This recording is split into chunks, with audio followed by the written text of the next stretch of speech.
Hello, everyone, and welcome to the World Cup.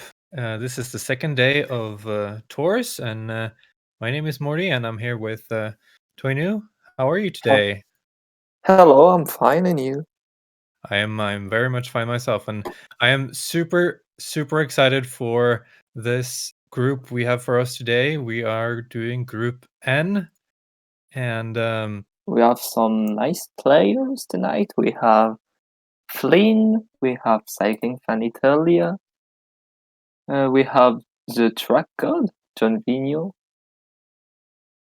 yeah, and and we have Piero, a former number two in the overall in World Cup Tour. So I think this is going to be a really exciting time. So I'm excited to see what the players bring tonight. yeah, and I think it will be a close fight between them. And what is your pronostic for tonight? I think we're going to see uh, a lot of close racing. Like these are a lot of closely matched, really good players, and I mean, I have to go with my man Flynn. Like he has dominated. He has been really good this last year, and I really think he can get through here. Other than that, it's pretty open. We have Pierre, who like you said is a really good Frenchman, really good player. We have John Vino, the legend of track. He can also get something done right here, and other players like Polak, like Coles, also known as Nikita, Piero, of course, done a lot in the past. I think we're going to see a lot of good play here. Yeah, I think it will be very close, and we can have also some nice surprises because I know that Polak can be a good surprise. He has proved nice things in classics or inline, if I remember well. He passed in one of the two categories, so it proves that he is someone that we can't underestimate. I In know other, personally that he did not pass in classics because he was in my group, and I okay, was happy to beat him. And it's fun to maybe in see like inline. everyone saying that he's a good player, and he is. And I was able to beat him, so I have to be a little proud of that. I feel like. He is, I think, he is the future of it because he didn't play since a long time at PCM. He started at the beginning of the year, I will say. So like in January or February, and he's really increasing his level. So why not? Then Yeah, we some can players have, just know the game right away. yeah, and we can have also some nice attack surprises from Sagonia and Dissection, and people can watch themselves. So yeah, definitely this group is very interesting to see. For sure, for sure. I'm really happy that we're going to get this one. As we are now joined by our man on the field, Big Dog. You are in another group, but Good night. Yeah, I'm in Group L. Should be an interesting race. It isn't a hard group per se, although obviously there is good competition. The biggest threat, or the biggest immediate threat that I perceive right now, would be the team time trial, for which I have almost zero practice and I've never nailed a decent time. So I expect that to be my biggest issue for now. I know others will come, as in any race, but tour is one of probably my best road disciplines, so I will try. yeah, I'm excited to see how you do and how all of our other players do. There's a lot of streams going on at the same time in showing off all the other groups, so uh, excited to see it. Meanwhile, you guys will be following in Center Court Group N, I believe, which is also a very interesting group. I Yes, will be trying to catch up as I can because I will also be in the team car, obviously, but I'll be keeping an eye. sounds good. We can just go through the parkour for today. Tony, you can show us through the stages if you'd like. Yeah, we saw that in the first stage we have a TTT where we can have a lot of gaps in some groups. Yesterday there were some gaps like I would say 5 minutes between the first and the last, but nearly all the top five of each group were in, I would say, 1 minute. So this TTT will just do some little gaps, and we will have some mountain stages for trying to increase or reducing those stages. I will let you present the stage too. Yeah, would just like to have a little comment there on the team time trial. Team time trials are notoriously difficult in PCM, and you can create gaps easy just like that. And what I've really noticed from PCM 2020 is that if you ride too hard with your best time trialist, your leader might get dropped from your own group. So you have to look out there. But yeah, in the second stage, we have a really exciting. Mountain stage from Tour de France. It's the classic Alpe d'Huez. And before that, too, we are going up a really tall mountain in the middle. So a lot of gaps can be created here as we finish on top of a hill there.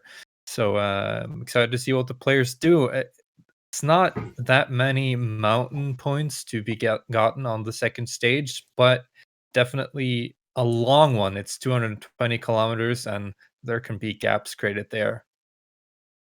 We saw also in that stage that we have some players which try things in Telegraph and Galibier, and they can go to the finish line with only one rider. I think we can have a very interesting race in at the top of the O category, because in the downhill we'll have some attack from some players maybe for trying to have a little gap before the final climb. For sure, and you can gain back a lot of energy in those declines as we have seen in the World Cup thus far. So it's going to be exciting to watch if someone will be able to get that gap. Can you take us to the third stage? If you're able to. If not, I can do it too. Yeah, Uh, third stage is a French stages which will um, give to riders a lot of works, because we have nice climbs, long climbs, very heavy. It's a very heavy day. We can have we can have, I think, one rider at the top of the third climb, so it can be a very interesting game then. Um, but however, we can also have a waiting race only in the last climb, so it can be different in each group. But I really hope to have a very aggressive ride in the group that we will cast tonight. of course, and it's easier to be aggressive on those stages where you have long descents where you gain back all that energy. So attacking close to the top of those climbs and getting 30 seconds and holding it down to the bottom of the next climb is going to be really important and possible, I feel like. And in the last stage, we have a shorter, hilly stage from Spain where uh, the tempo is going to be really high. I feel like the whole way through, as it's a shorter stage and the climbs aren't too difficult, but that'll just, uh, make for interesting gaps and interesting tactics, especially from those who are already behind in GC before that stage. And I do really feel like that it's important for the players to keep in mind their GC position. It can be fun to go for KOM. It can be fun to go for the sprint classification. But we saw yesterday that none of the players who finished top two were eliminated. So it's really important to keep in mind your position in the overall GC, I feel like. Definitely, and in support we can have also some people which are well placed in GC, which can fight for the Sky As I did, I was first in my group, and after in the last games you can totally explode. So maybe for leader in GC, don't do too much in KOM or intermediate. Don't use too much energy in KOM or intermediate sprints. So I Yeah, think that just try to follow, try to keep in the front group and make the move in the last climb. That's going to be really important today. yeah, and I think that people will have to be careful in that stage, because someone which is far in GC but not really far for KOM or intermediates or green jersey, he can retake he can take those two jersey and after all winning maybe them and pass. So this last stage is maybe a good choice from the organizers, because it will be very it won't be the same tempo during all the race. It's very different, right? You see these long, super heavy, difficult mountain stages on 2 and 3, and then this shorter and really interesting finish to the last stage as well, that I think will really promote players being super aggressive and going for it early. And it's easier to attack early and stay all the way to the finish when you don't have to do 3 more ascents for sure. Yeah, and after some researching, I have some information that Sagonias and Dissection won't play in that group because there is a lack of player in other groups. So we will have 7 players. So the 7 first in the list.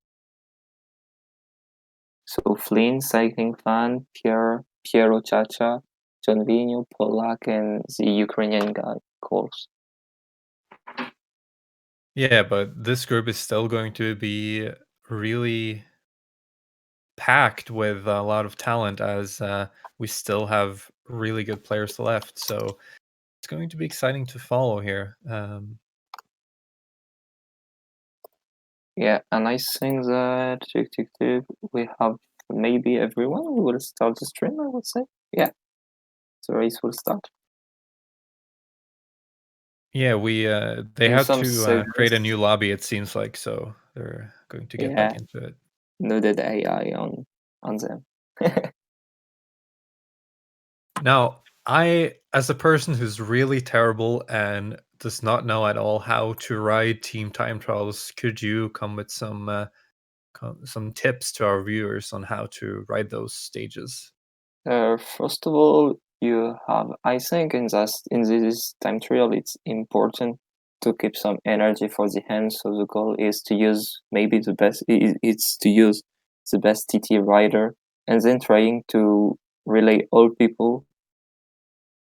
And at the end, you will see with your energy, and you will decide to put some people in maintain position, and then you will keep some riders in relaying because they have too much energy and so they can continue. But the little climb, as you see at the end, is not easy to manage it, and I Yeah, think we will see some people explode on it.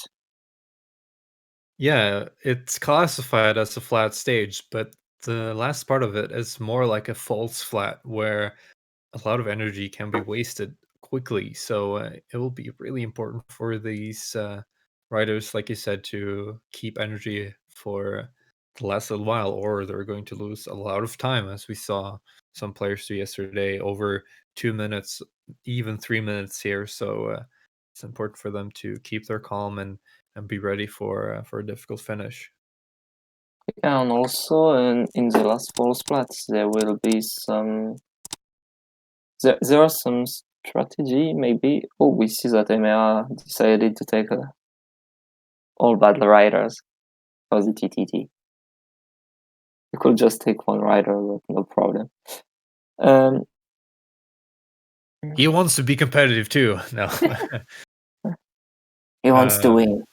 Yeah, of course. No, I mean, I would be scared to do a team time trial as a single rider. I mean, in real life, riding against all those riders. But yeah, it doesn't matter where our streamer ends up, as he is not supposed to participate in this group. But it's a really difficult group either way. So who knows if he would be able to finish in the top 3 either way. But yeah. Yeah, and we said that's a game where nearly launched, so now people will do their strategy in their composition of the team. Because yesterday we saw that some people decided to take 73 TT and others decided to take the Cobbles leader because he has nice secondaries statistics. So let's see what people will take. It's definitely an interesting pick because this is not a one-day classic. You can't just cherry pick the best stats for that kind of stage. This is a whole tour with 4 different stages, so it's important to have riders who are able to do multiple things for sure. Yeah, and as we can see already that Flynn takes the 81 Cobbles because Stannard is the Cobbles rider of the Great Britain team. We saw that also France once. So which take it? I'm watching in the group. France one. So Pierre take also the 81 Cobble. Yeah. France 4, so also John Vigneault. So it looks like everyone decided to take the Cobble rider, or nearly everyone. Maybe not Piero Chacha. It's really nice to have those secondaries on the tour because it's really useful to use them in breaks, attacking with them, and also relaying in the front of the Polton. So I think it's a smart choice by our players. Who do you think is the favorite for this first stage, though, out of our players? First stage, I will say Flynn or Pierre because I have seen Pierre tryharding them during last days. Flynn because he is a so good player, so we can say that he won't win something. Yeah, he has to not win something, right? We'll see. Yeah, and now we see that Cycling Fan Italia decided to do the strategies that I try to explain you. With the best TTT rider in first position. Yeah. And yeah, the stage is going to go. As I come with results, I'm sorry to interrupt. As I come from results from Group L, give me 1 second. I'm waiting for everyone to rejoin the lobby. We have some interesting things going on here. As it stands right now, we have, I believe it was NVDB. I'm going to check my notes now. Indeed, here we go. Results Group N from the team time trial. NVDB wins. Second place Ghosty 2 seconds distance. Third place yours truly 3 seconds distance. Fourth place Captain Line 13 seconds distance. Fifth Carl 33 seconds. Sixth Fossil 123 and seventh Sergio 156. So the tour begins. We have at least 5 clear contenders right now, maybe 4. We'll see how it goes. As our group gets restarted, it seems like because the race started before Cycling Fan had loaded in. So interesting because we saw that, as I said earlier, that some people can take a lot of time on these time trials, and Sergio, which was maybe an interesting guy in this group L, has already lost a lot of times. And yeah, yeah, for and sure. all It's easy to do that. Yeah, now we have to wait to restart because Cycling Fan didn't take the teams that he wants. Was it No, so? he said the race started before he had loaded in. It seemed like so. Okay. He didn't like that. Yeah, so he lost some precious seconds, I will say, at the start because the AI can do some bizarre things, I will say.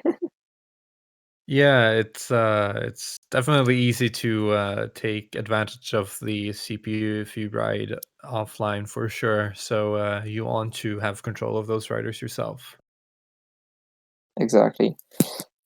So right now, I don't know if Emir didn't join or he joined? Oh yeah, okay. He joined just as you said it, so I feel like he heard you. Yeah, was maybe on his phone doing something. So yeah, France one is Pierre, France for Janvino, France to Polak. Okay. Just So to many have. French teams. Wow. Yeah, we have there are I think 3 or 4 French in this group. Yeah, 4 French. So maybe they can team play, but they will have some problems. Yeah, we do not take kindly to team play between people of the same nationality, so it's not allowed. You only work together if it's also to your own benefit. So we will keep an eye out for that for sure. Oh, I have the information that Ealing's coach Mr. Flynn for the TTT, so he has a nice coach.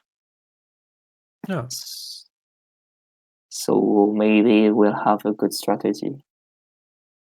maybe. Now, so it's Grifko, so it's a Coles which goes in first position, the Ukrainian guy. As we see here, yeah. It's really important to have a good strategy here and ride the stage a lot of times, because you can get some time doing corners in interesting ways. Of course, using your leader in a smart way as well, getting into the front early. So we'll see how these riders get this worked out. And right now we saw that people do some little tactics with their team at the start, and now they keep with the Jorginho with the TT rider in first position, like everyone, I would say. So normally at the intermediate sprint we will have everyone at the same time. By the way, it didn't work, so we didn't give points for green jersey.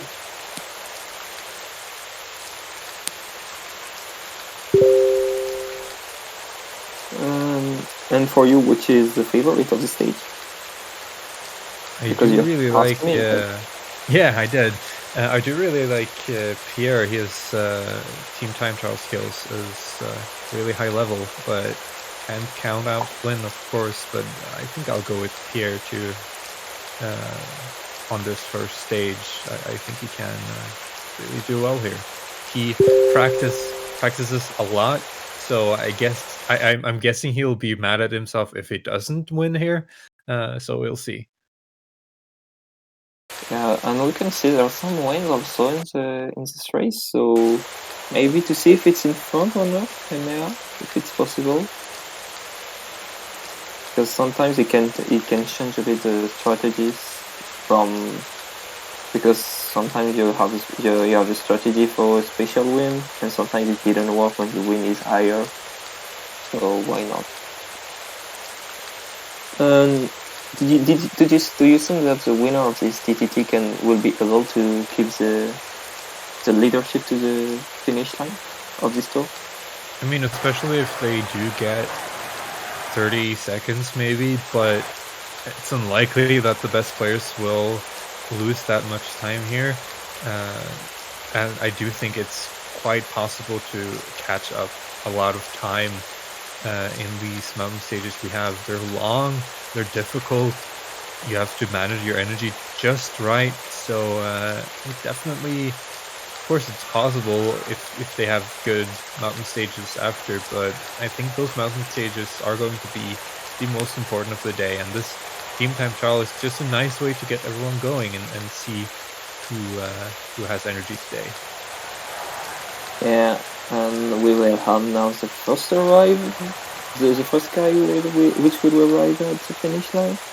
We'll see if it's a good time. Normally the current time on it's nearly 29:45, I would say. But we saw that he lost some guy, so he will lose some time. How much? 30:45, not that bad. Janvino also lost some guys. 16 seconds in front.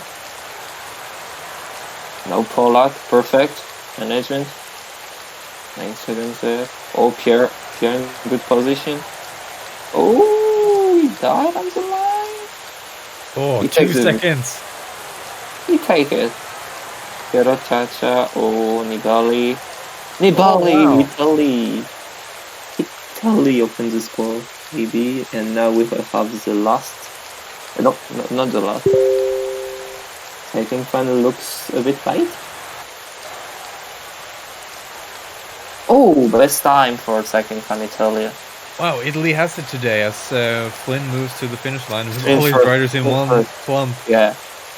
Wow, he did it. He goes in front right there, and I believe Flynn was the last rider or the last team over the lines. Of course, there's still riders behind, but as we see, they use their leaders, their time trial leaders, to the fullest, as they are completely dead after this. But that doesn't really matter, as they are not going for these 70 mountain guys in the GC. So perfect riding from Flynn there, I have to say. I'm really impressed by that.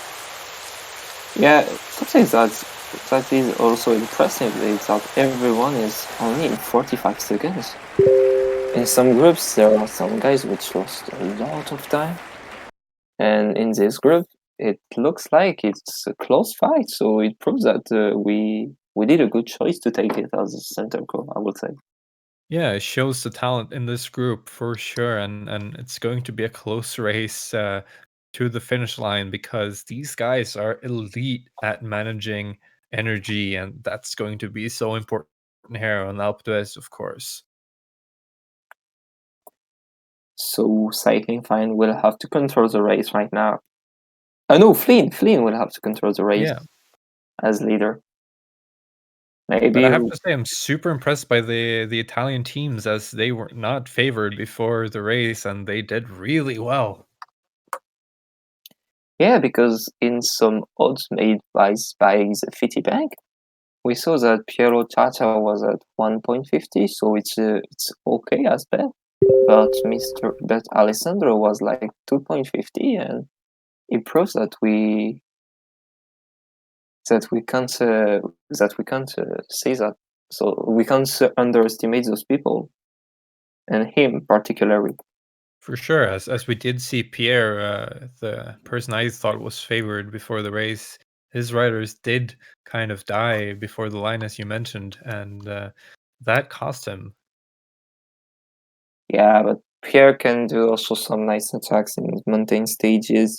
We saw that in PCM Ita Cup, that in inline proves that he is one of the best in mountains, so he can really do something. He definitely can, and it's not like there's much time to make up. So this is going to be exciting. The first thing will be to see if they will fight for intermediate sprint, because there are some seconds. So maybe some leaders can be interesting on it.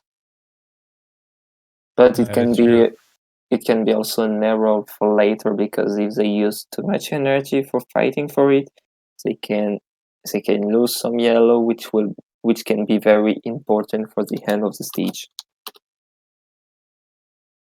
Yeah, and we'll see if there's going to be a breakaway that gets away as well to steal those bonus seconds from the peloton as well.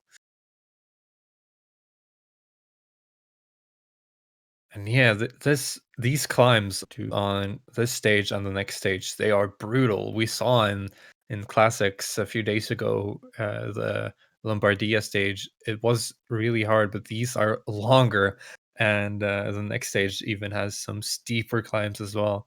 So this is going to be really difficult, as of course riders tiredness and yellow bars. Ladies and gentlemen, hello and welcome. One stage to the profile of today's course favors climbers. And the others are going to have to make an early breakaway and build up a good lead if they want to win. However, it has to be said that their chances of doing so are slim, if not non-existent. And when they will arrive into the next stage, they will see that all of their riders won't have the energy that they won't have the max of their energy, so they will be maybe a bit surprised of it. For sure. And climbs, they are not so steepy. I don't know if Emma can show us the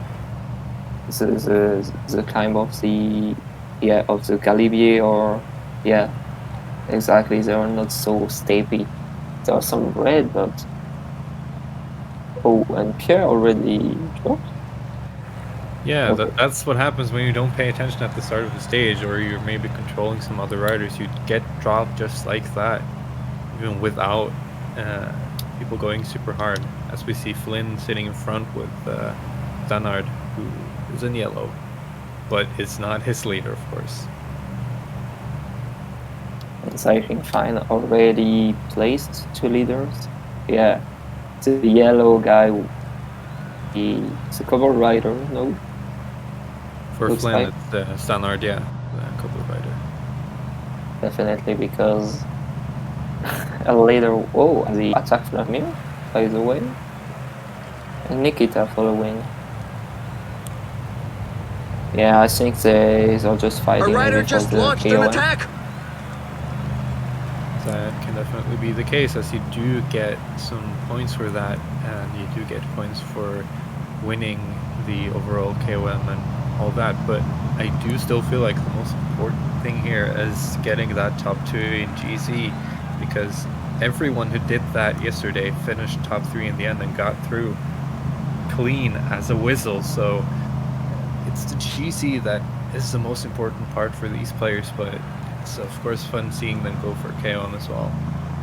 Yeah, but in those part we saw that in most group you just needed only 95 points for passing. So if you have won a stage, you have already 25 points plus the 2 jersey. It will be nearly enough for passing. Aha! He's trying to give his pals the slip. And, points for winning GC is 150, and getting Santa Romita goes onto the attack. 100, and that also is enough to get through most likely. So we'll see how these players do. But this group is extra interesting because I think it is really closely challenged, as we saw on that first stage.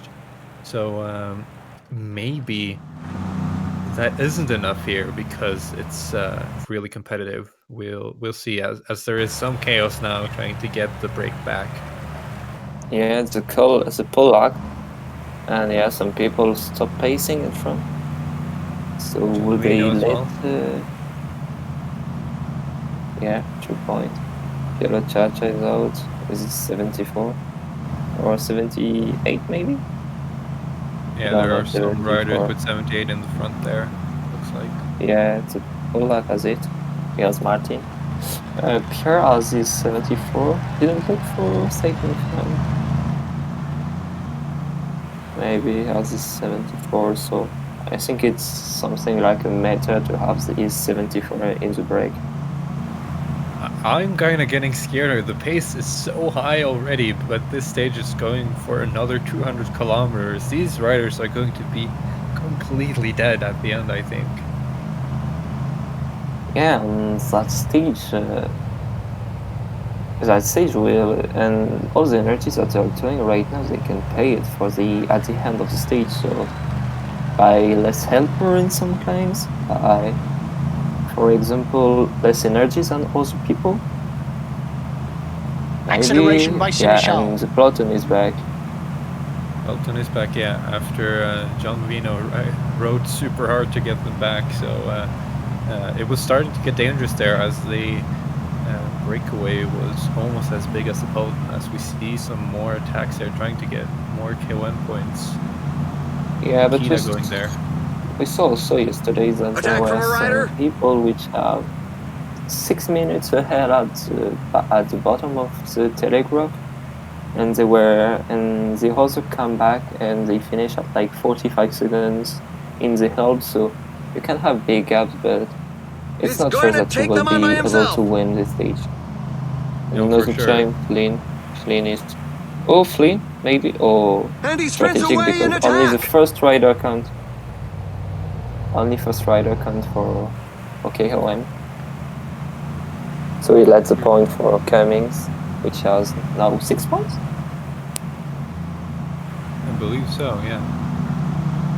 As he did also win the KOM before that, as we are now 15 kilometers away from the sprint, as the Pelton really does not want the break to get away, as you mentioned earlier. Maybe there are some leaders there who want bonus seconds early. Yeah, but there are some people which have the sprinter and maybe the sprinter wants the green jersey, so Attack by Santa Romita. or maybe the puncher also, because he can really do some good things. I think the puncher, because last stage is perfect for him. That is very true. But as you mentioned, last stage is maybe one of the most difficult, because to control for the leader, because people which are nearly out for GC will try all the best to come Santa back. Romita goes onto the attack. Yeah, it's going to be a super hard race in the last one, because everyone is going to want to make up time and others are going to want to make sure that does not happen, and it's going to be a lot of regression, I feel Ulysses like, off. and probably frustration as well if you finish behind by like 5 points, and that's what did it. As we move into As we can see, sprint now. Yeah, we are close to the sprint, 4 kilometers. Maybe some guys are interested by it, 3 kilometers. And now we see the Italian guy launching, Santa Romita launching for Pelucchi. And now Flynn launching with Stannard. And Cummings will take it, I think. Yeah, easily Cummings. In front of Martin or Moro? Not sure of the second, but ahead of Pola. Pierre Hatzak also. I feel Flynn is just showing off here. He now has won the team time trial, both the first KOM sprints and the green sprint as well.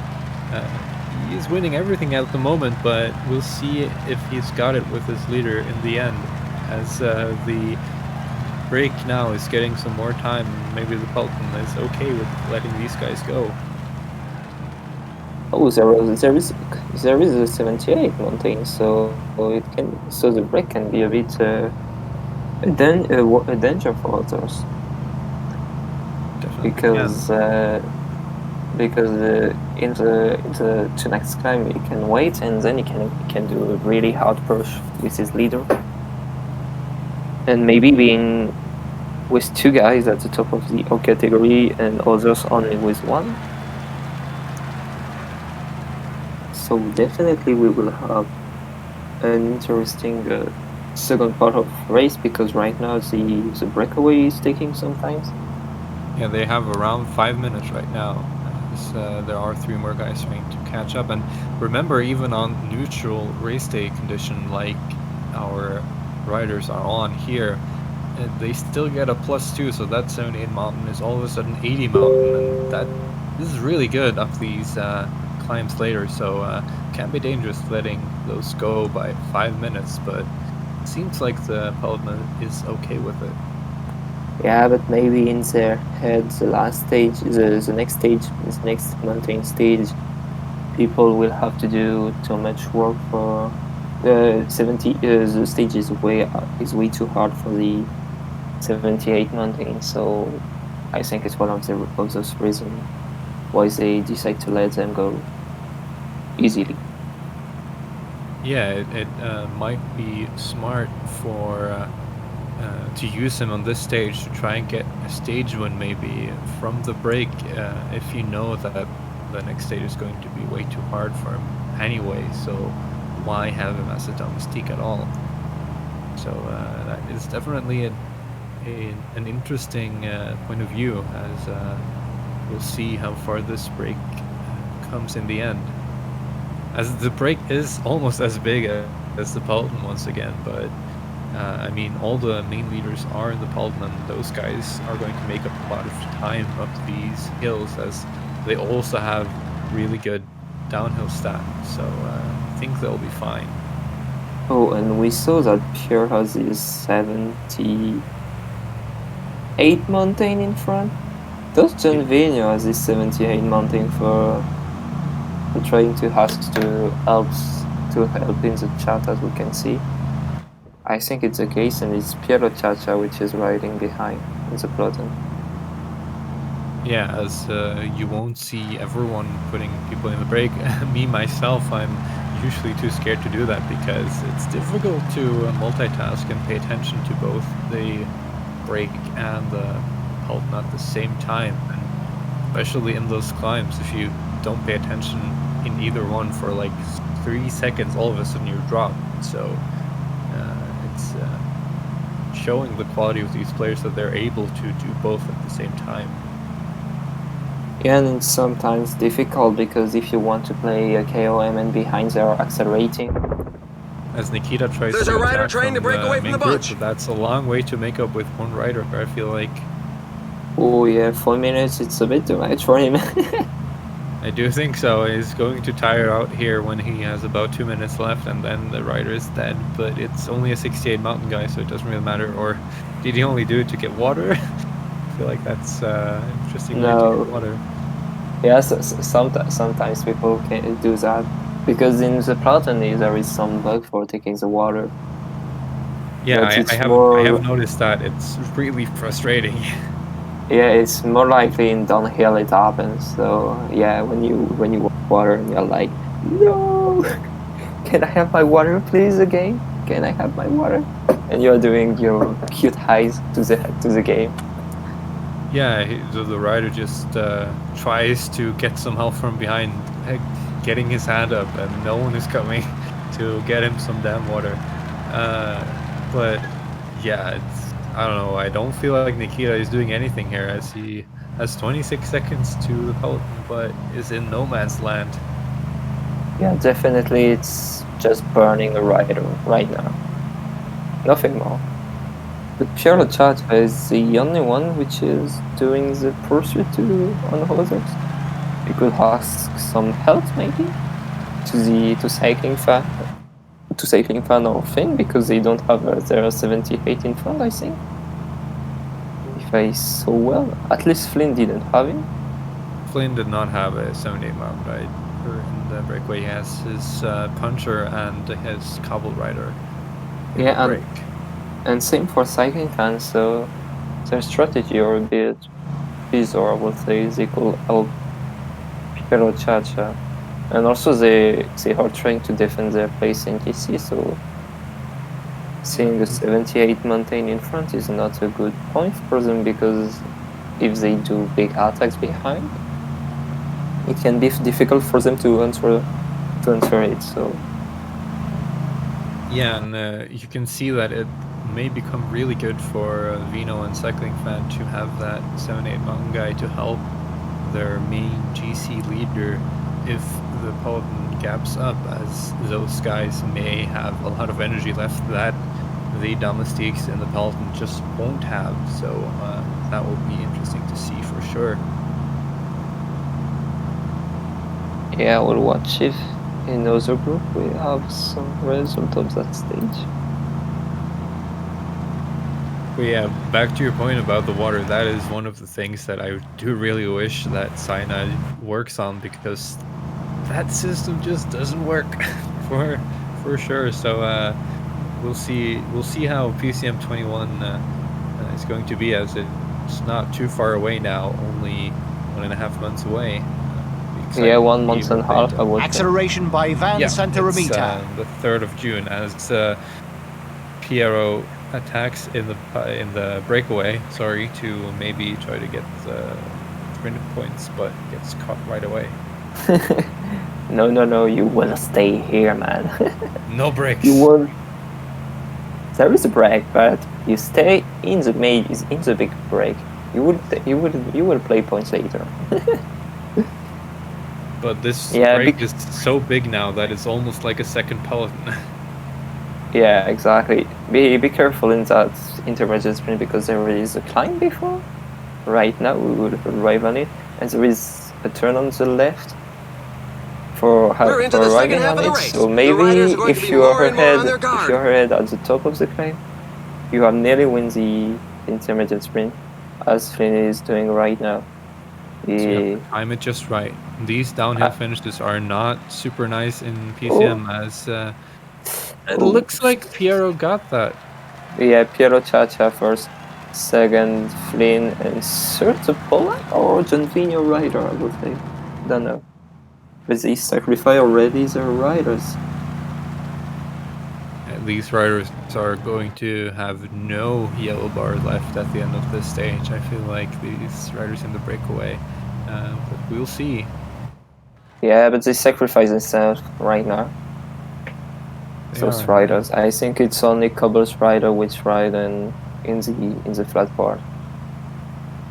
No, yeah, the most important. I do kind of like Flynn not taking his 78 mountain guy in the break, because it is nice to have that guy protecting your main GC leader almost all the way up the mountain. But we'll see what tactic is working here in a moment. Yeah, but I tried something yesterday because I was playing it, and I have put my 74, so my puncher, my hill rider, in the break, and others are there 78. And when we arrive at the top of the second category, I paced very hard, so I had not a lot of yellow left, and my 78 was nearly dead. So the strategy of having the 78 in front, for me, is the best idea, because then I had only the hill rider and only my mountain rider for the end of the stage. So it was it's a bit difficult to manage the end of the stage with only those two riders. Yeah, definitely. As the 74 mountain rider, puncher is definitely not does not have any chance to do well against these 82 leaders and the 78 domestique even up that last mountain if they have more energy left. As we saw there, Nikita and Piero trying to get away from the break once again, but they got caught right away. And now we're beginning the long climb to the Galibier, and in the east first part, the Telegraph. So it will be interesting to see if the pace will increase in this breakaway, or if they are just maybe waiting to Platon, and to see what happens in the Platon, I would say. They're not riding too hard right now, it seems, at least, as the peloton isn't either, as the time is still the same between them, looks like. Yeah, and it didn't look like they are pacing so hard here. And the gap is nearly 5 minutes, I would say. Always 5 minutes? Yeah, 5 minutes. Thanks, Emil. Oh, cameraman tonight. Cycling fan is a little bit behind in the break as well. We saw there a little bit as some riders already drop off here.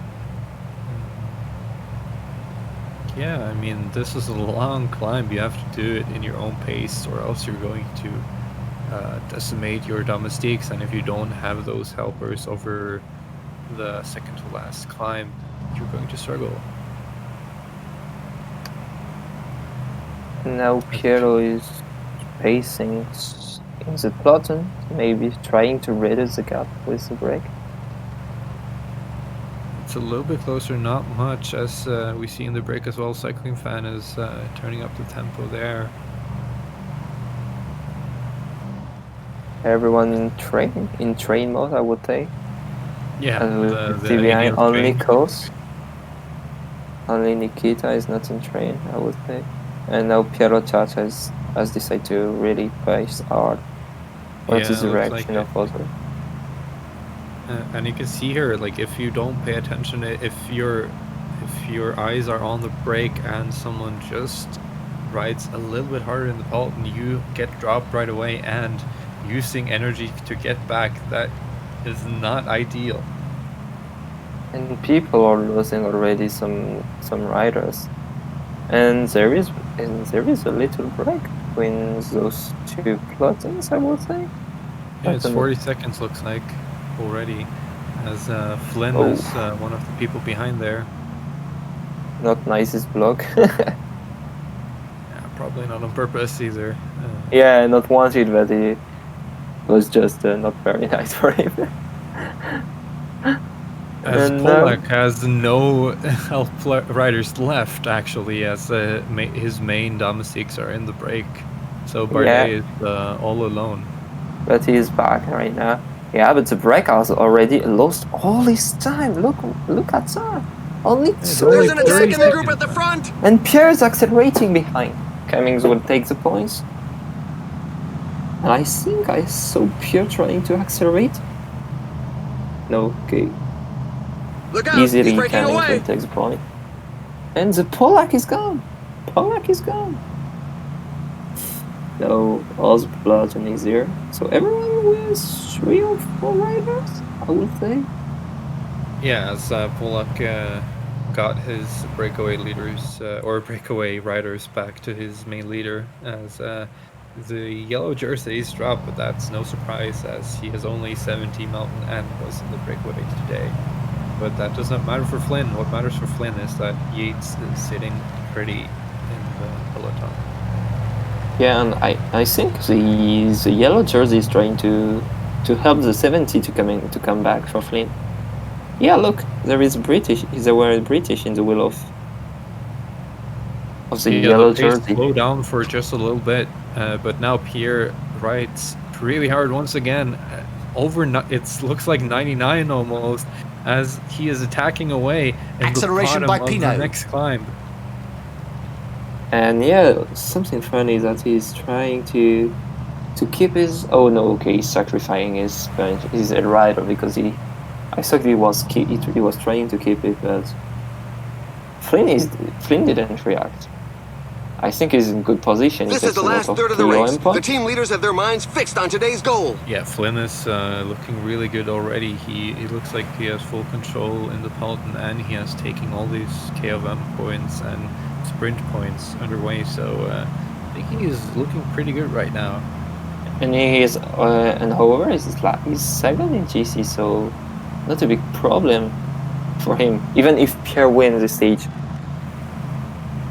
He didn't really need to pace. I think it's a third of GC or fourth of GC, which will need to pace on Pierre because he's dangerous for them.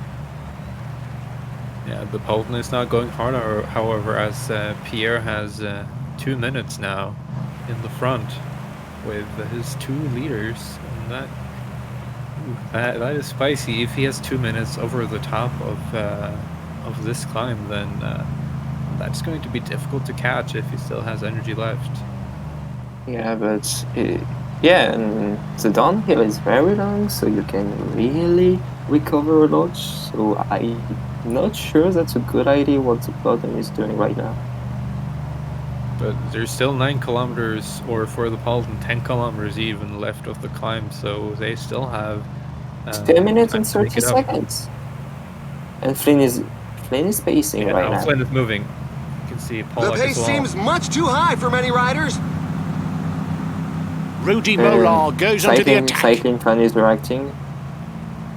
This is where you see the difference from good players to great players, because some riders, even at this point, just don't have energy left and can't follow all of these moves. So there might be some big time gaps here on this second stage. It's in such percentages that the strongest can create some gaps.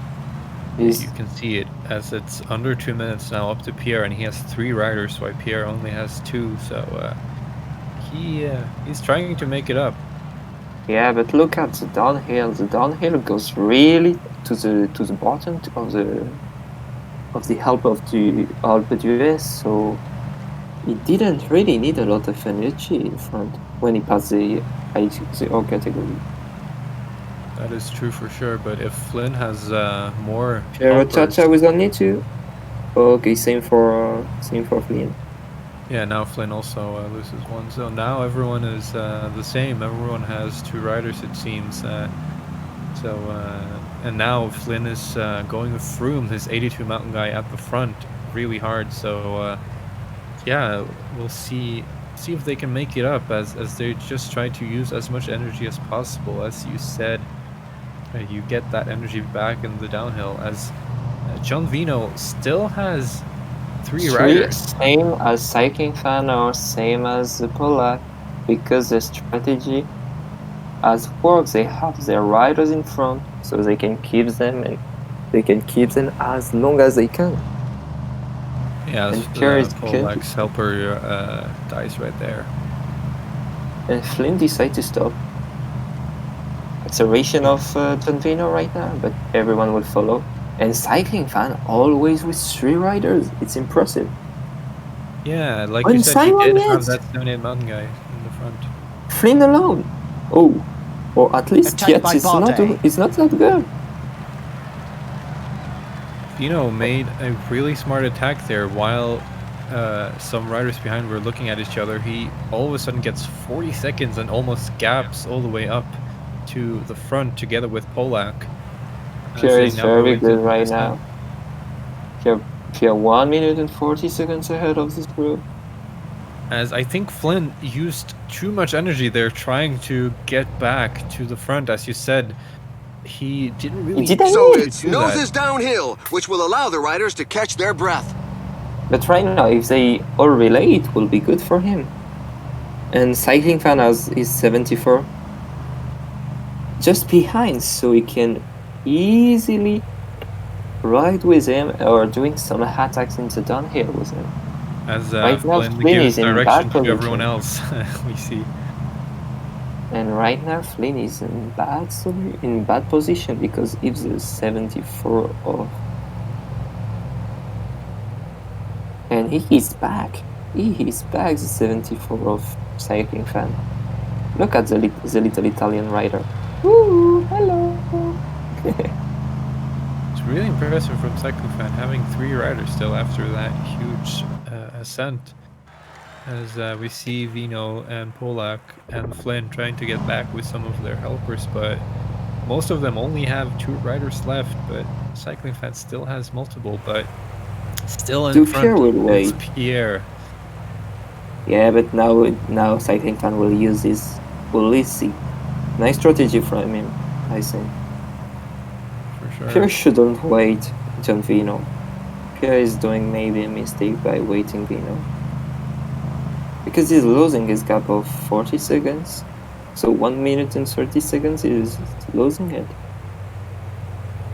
Yeah, he can use energy in this downhill, but if it chooses not to get some riders back, then he may waste the gap he created so well in that climb. As we are moving towards the bottom of this downhill. And to the last climb, Alpe d'Huez, the ultimate classic ascent, as a lot of gaps can be created there. As we have a larger group in front with 5 riders now instead of only 3 as it was at the top of the climb. This will be interesting to see which group cooperates the best. And John Vino is asking to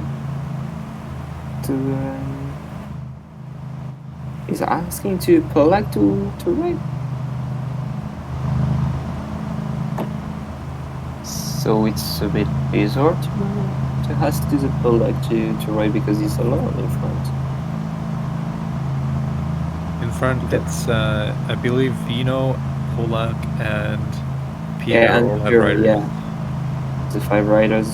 As Cycling Fan has 3 riders there in the back, you have to be kind of disappointed if you're him and you have all of these riders, but none of them are in the front group. Yeah, but also I think he weighed too much for trying something. He could do something. I'm pretty sure that Rosa has some energy left and he could follow easily John Vino. I don't know why he didn't do it. And right now he's trying Maybe he was just trying to have all of his riders, who knows? Yeah, but Alpe is not a really long climb, so maybe it wasn't a good strategy. Maybe.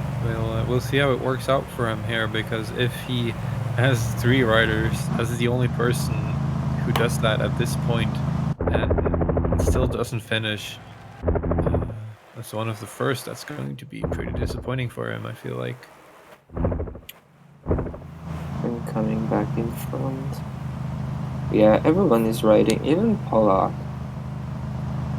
Yeah, it seems like everyone is cooperating really well there in the front group, as it looked like Cycling Fan was annoyed at the others in his group, but the gap is not getting bigger. It's pretty much the same as it was at the top, so I think this is fine for both groups. 1 minute 30 is not a big gap, but it can be a gap that you let. And especially if the group in front gets back all their energy and has as much as the group behind, that minute does really matter. And yeah, it has to work right now, Cycling Fan. He's only 15 kilometers left. Yeah, it is mainly his job now, as he has the most riders, but Flynn also has to look out, as he is the leader in GC. It's important for him to still hold that after this stage, as the French the riders are in a portion above 10%. 20 or 15 seconds behind after the first stage. That is not enough if this keeps on, as the group in front has 1 minute 40 now. It's even more. Yeah, because Cycling Fan decided to slow down in the climb. I don't know why, maybe he was a bit scared on... Oh no, he's accelerating. Acceleration of Cycling Fan. Big acceleration from Fabio Aru. And no one looks like about to follow. Yeah, Yates gaps up as Froome is struggling to follow. It seems like Piero is right behind. Polak still has a rider there, as he does in the front group. And they have lost 20 seconds in front. So not that bad. And I think Ulysses died, if I have... Yeah. Oh no, always here. Yeah, for the front group, this is all about there's now just 10 kilometers saving left. your energy, not using too much, as the rider in front did die there. Or it was like he has a rider in the group behind too, so he did not pay attention for a little bit, and therefore he got behind. That's really dangerous there. And now we are in the last 10 kilometers of the Alpe d'Huez. Maybe a victory between French for another time. Yeah, it's 2 minutes now. It's even more, and as Nikita tries to gap up, but I think this may be a victory for front. The Cycling Fan decided to, no, I won't let you go. You stay here, guy. But Italians are losing their positions. They are losing their position in GC. That's not good for them. Yeah, it's very interesting that the 3 people who finished first on the team time trial are the 3 people who are furthest back here, and shows you that mountains are different and small mistakes do happen. You don't follow one attack, or this climb is feared by many riders. The percentages are very high. Vino in front there with Pierre and other French guy. An acceleration of Piero Chacha following directly battling. And I think they're watch out! A team leader is falling behind. There is only leader, and I'm not sure they will place. Left. Now they decided to launch the machine, I will say. And oh look, oh they 1 minute now. all lose their leader at the same, the helper at the same moment. Yeah, now Flynn Bardet is dead, as yeah, it looks like only the leaders are left now. And Bardet will struggle right now because he didn't have a helper in the first part of the climb. Yeah, and also had to waste energy trying to get back when he was dropped unnecessarily. And attack of Flynn. Interesting, because the hand of the climb is not that stable. He maybe wanted to surprise the others there, as we are now close to the top of the ascent, as Vino and Pierre are in front. They've written this really well, and also they cooperated really well earlier in the stage. And we can see some insult in the chat between Cycling Fan and Piero Chacha. And maybe Pierre for the victory, Pierre or Vino? It looks like the French guys were helping each other, and the Italians this time, as Vino is in front, but Pierre attacks. And Pierre, ooh, Oh, he is dead, but Vino is also dead. Barguilo's Victory also dead. for And yeah, Thibaut Pierre does Pinot. get it. Yeah. And Flynn for the third place. As We're waiting for the tail enders who expected. continue to arrive. And Arlo is dead. Oh, is it possible to see Arlo dead? That is really interesting. As cycling fan, he had 3 riders in the peloton for a long time there, but in the end, he finished second to last here. That is really interesting. As we also saw there, Flynn getting back and finishing in front of the Polak, really impressive by him after being behind there. But it is Yeah, some French didn't guys lose taking it. this one. Yeah, he totally didn't lose his mindset. Oh, those cycling fans disconnect? Definitely. Or just a problem of connection? Is it a rush kit? Well, if it disconnected, that was after they went over the finish line. So yeah, not a big problem, but it's just to have the info if it's a race kit or maybe. I mean, I like I said early in the stage, if you have 3 guys there and you don't finish as one of the first ones, you will get frustrated, and I totally understand that if he is. I will take some information from him.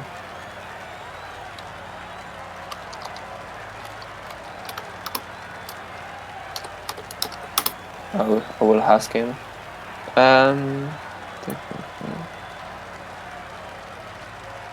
Okay, we have some result of groups. Group P, we have Victor. We had a big sprint at the finish line between 7 guys, and Aquarius won the stage in front of Gezink and Miro Libera. As if you see in the group, Yeah, rush kit for Mr. Alessandro. Doesn't want to play his as. It does get really competitive, especially in a group like this where there's a lot of talented players and the margins are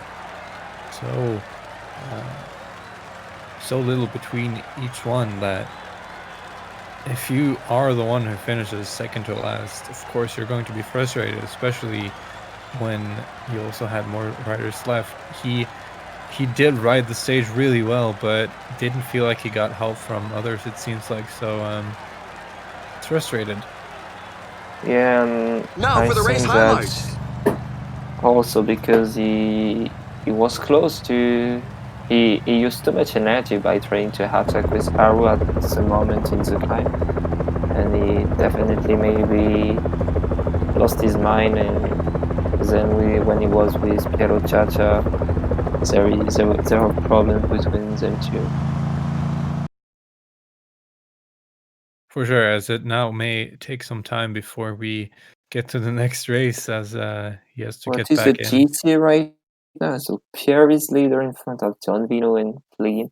The 2 Italian guys are already out nearly, because Alessandro is out, at least, cycling fan. I think that I will just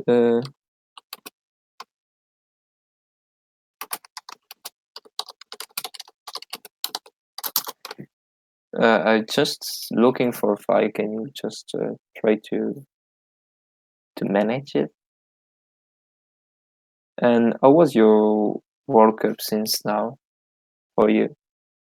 I did only participate in the classics, but did not finish in the top 3. It was my first one, so I was happy I finished 5th in the end. Actually, same group as Dissection, who was supposed to be in this group originally, and we finished on the same amount of points. Luckily, I got in front because I finished better on the last stage, but we were both pretty far away from finishing top 3. But I mean, I am happy I finished better than the Polak, who is in this race and is doing pretty well. So I have to be happy with that. Finished 4th on the coupled stage, which is my favorite to do. So yeah, I am pretty happy with how I did there.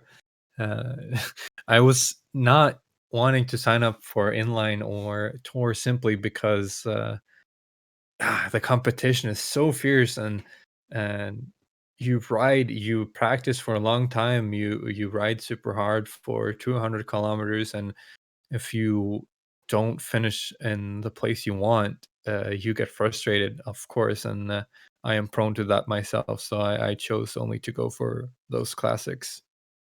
But you did finish first in your tour group, right, Toy New? Yeah, I finished first because also I should play tonight in the group K, but so the Pereira couldn't play, so I tried to help him by exchanging, and yeah, I was in a group that where we didn't have the same action as in the one that we are looking for it, and yeah, and definitely I had a easy group finally, and it helped me for passing because it was maybe a bit strategic because people have to ride, but they all ride for KOM like in inline, so it was a bit bizarre, I would say. And yeah, we stay in Ploten during nearly all the races, and they didn't try anything to beat me because I was leader after the TTT, and I didn't really understand the point, to be honest. And yeah, I finished then easily first, but in the last stage I trolled it because I wanted to have all jersey as Flynn tried to do right now, and yeah, it didn't work at the end. Do you think you would have a more difficult time if you were in this group? Yeah, definitely, but also there are some players that I really know because we played a lot during the regular season, I would say. Like Pierre, like Flynn, we played EDL, which is a tournament made by Ivor, Pixar, and me. Then yeah, we work together, and Hello, guys. How goes your group right now? It's all right. We've just finished the second stage, but there was a rage quit, so we have a little Awesome. slowdown right now. Well, meanwhile, here in Group L, I could be having a cup of tea, leave my actual computer, and I wouldn't be missing anything because right now we have Ghosty and NVDB clearly stating their intentions that they're only worried about getting top 3 and not the GC, which means that in stage 2 there was a breakaway with a few seconds only, obviously, from a leader that was behind that won. And this means that in stage 3, we're currently going just strolling around calmly. Nothing's happening. Everyone is here. And I think that people seem to be more playing not to lose than to win. So let's see if something changes that in stage 3. let's hope for you. And I hope so. I'm currently third place of the GC, but it's not a done deal yet. It's been too calm. Everyone just playing defensively. The pace has been low and was very low even in the second stage. That was a summit finish. Here in the third one, same thing so far. I'll try and change that. That's a shame, but in our group there has been a lot of action, a lot of attacks. People trying to get KOM points, people trying to get sprint points. I see my fellow Britman Flynn the third place in the second stage. How is he doing in his GC? He is third place overall. He won the team time trial, and he has gotten a lot of KOM and sprint points. So he is definitely doing well, but did get caught behind in the GC a little bit there, as the French guys in front were able to cooperate really well. All right, sounds fun. I'll try and keep an eye and give an opinion because nothing is really happening here. That's fine. We are starting now, so To have marked hear from you later. See ya. rain. See you. Let's hope that the AI work like that. We won't have an AI which ride on everyone. Yeah, and if we do have an AI who does well, then we'll just discount them. But yeah, but it can be a bit boring for the race because they will ride as dying just for coming back on a rider, so it can be boring for the people who. that is definitely true, as Flynn was trying to get passive AI on, but that is difficult when you've already started a race. I don't think it's possible to change that. But we'll see. We'll see what the AI does. If we get an AI stage win. Doubt it. Yeah. So let's see. Does it work? Doesn't look. Oh yeah, does it work? Yeah, it works. Look, the riders of. Yeah, that's good. As Polak gets caught behind, as he's behind the AI for. Yeah, perfect. Well, they are trying to ride back, but. Yeah, what are they? Because Polak is not doing his work. He's just falling behind. Yeah, now, a team leader is falling behind. Perfect. Oh, the pace is kind of higher at the start. It looks like, but yeah, the passive AI is working. That is great to see. As Emea is riding in a line like he just won the Tour de France.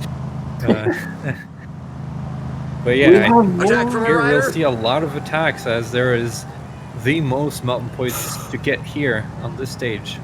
Yeah, and we can have also long range attack, and that can be very nice to see it, or to see some things like that. Yeah, it's a really tough stage, and if you get in front, if you have 2 minutes like we saw in the last stage over a mountaintop, you can keep it for a long time. So I hope the riders stay active and stay attacking here. And now we will have an attack of Pierre, would say. No, maybe not. Or just replacing himself. Okay, just replacing. Just move to the front there, as Nikita now maybe looks to attack. Oh, or pacing her at least. Oh yes, pacing. We did see some interesting tactics from stage 1 as well, trying to get up to the breakaway for 5 minutes with one guy, as he's pacing with his whole team. Yeah, and now he's gone. He's gone. Flynn following, as Rudy Molar goes onto the attack. As well. Oh, we attack with his hit rider. And now no one reacts. Pierre maybe has to react a bit because there was some 78, some nice riders in front. And Polak is The weather is worse than awful today. I pity the riders. We're still 10 kilometers up to the KOM, so if you attack now, then you won't be able to stay. Yeah, but just to be in the good group, which will play the KOM, I would say. And now acceleration of John Vino. Yeah, Pierre also moves up there. John Vino. As Nikita, he finished last on stage 1, but he now has his whole team in the breakaway. I'm not sure. Acceleration of Pierre. Acceleration of Pierre. Already. Yeah, whole team of Pierre as well. And Pierre Chacha dropped. Flynn moving up 2 more riders. I think this is going to get together again now, yeah. And there is Froome in front. Yeah. Street train for Flynn, as we can see. As it doesn't look like Nikita is doing any train. Yeah, no. Just riding with every rider individually, it looks like, as trains are really important on this game in these mountains. The question is right now, does Polak will play KOM with Powder? And sacrificing at the same moment his 5th place in GC a bit. I believe if you win the KOM jersey, you have 35 points. 35 points, yeah, that is more than a stage win. But or more than a place in GC for between 5th and 4th. That is true. So does definitely matter, but I still do feel like that getting top 2 in GC, that's the key here. We saw no one yesterday who finished top 2 in GC not getting through. So we'll see how these riders do it. Flynn has been very aggressive thus far, and I think he wants more KOM points for sure.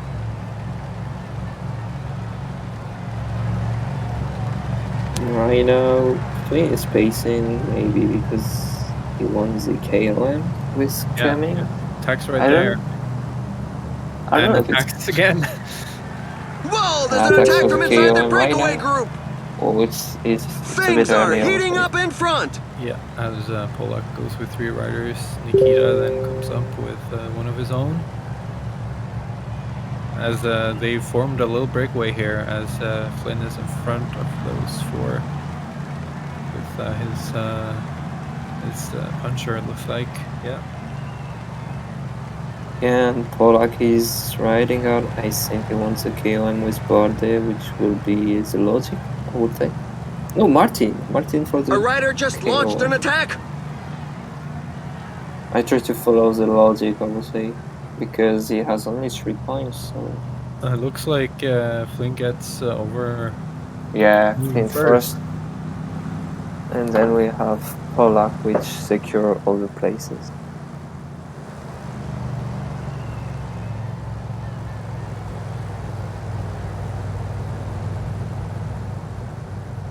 So we now have a nice ascent. Everyone is going to get their energy back, as there is some groups forming here, as some people like Froome from Flynn. Oh, Flynn dropped, yeah. 78 of John Vino also dropped. As again, I think this didn't happen because Froome lost energy. This happened because Flynn was focusing on Cummings at the front, trying to get the KOM points, and just when and Piero Chacha is accelerating. Falling behind. He's paying attention for a little bit. Yeah, he does for sure. And you saw he had some tactics in the first race as well that were not liked by some of the others. But he does not want Flynn back here, as Flynn drops Cummings back to help. But I don't think that other people will follow him, which is totally logical, because accelerating at this moment of the race is totally, I would say, idiot, because it's too early. As Pierre gets away with 2 riders there. Yes, 78 mountain in front of Pierre. And no one is reacting, looks like. Pierre has always 4 riders, 3 riders in the podium. I mean, as you said, using energy this early, that's not going to hold all the way in. There's a rider trying to break away from the bunch. Polak attacks with 3 riders and Nikita with 1. What you do see a lot of good players doing in this game is attacking with 3 riders at once, because then you can ride really hard with one, protect with another, and keep the last guy, probably your 78 mountain guy, healthy and fresh. And Piero Chacha is accelerating right now. Yeah, he does not like this break. And Flynn will never let him out. Which is totally logical if we are in the point of view of Flynn, because he is his main opponent tonight, right now, at this moment of the race. Only 30 seconds for a little group of 10 riders. But not enough, I would say. And the pace has been super high here, and it looks like the next time, and it looks like the next time will be horrible for people, because they are using some energy, so they will lose faster some riders if people are pacing hard on it. Will be interesting to see how people will. It It will, as the pace slows down for a little bit, but then we see more attacks right is away. off. And attack of the 78 of John Bino right now. Little reaction from Mr. Polak right now. And Vino's attacks were so crucial in the first stage. He did not end up winning the stage, but he did some really smart attacks to get up to Pierre at the right time, so his attacks are really dangerous. But still, with 130 kilometers left and 4 big climbs, this break is going to be dead tired by the end. Yeah, and I don't think that is... Yeah, sorry. I don't think that it's a good point to see... Yeah, right now, I would say it wasn't a good idea, but if no one plays behind, it can be a good idea. Yeah, as we saw in last stage, the break was able to get 5 minutes really quickly by the peloton not pacing at all.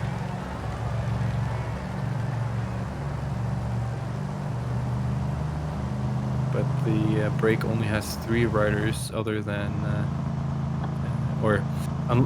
other than the last stage, which has had 17 riders in the break, I believe. So this break. Beluki goes onto the attack. Use a lot of energy here as more are trying to gap up to the break. It seems like. Chacha attacking with all his team, but it will react. 100% is dangerous for a guy like Flynn. You can't let him back. Can't let him going out. And now he's pacing. No, okay, stop. Kiro Chacha will be focused by Flynn. Riding really interestingly, like he is one of the most experienced riders here, but he is riding really interestingly, like super fast for a little bit and then not at all, and then super fast and not at all. So I wonder what his plan is here. I think his plan was maybe to think that Italian works like that. Maybe. And Pierre can just say, no, I won't work because I'm second in GC even if you go away and take the victory and all the same. So I can pass. Yeah, it's more dangerous, like you said, for people like Flynn who are already not one of the top 2. For Pierre, it's okay if someone else wins by 20 minutes here, as long as he keeps that second spot. And yeah, sometimes it was funny because I have a little anecdote because I was playing PCM races, and there are some Italians which were saying, yeah, why you don't ride? I was like, but I'm leader, so I don't need to ride, man. If you want, if I want, I can let the guy who is the leader in mountain to go and take the victory. I don't care about it. And they didn't understand why, because it's not a winning round. You don't need to win to pass the next round. You need the top 3. Yeah, that's a good thing about Tour. It's a lot of tactical thinking here to get the finish you want. You can't let everyone go, but you can let someone go, and it's okay. But if you are already behind, then you have to be aggressive. You have to go hard, and therefore it's extra interesting for someone like Vino in front here, who is second overall with his leader, to have his domestiques in front.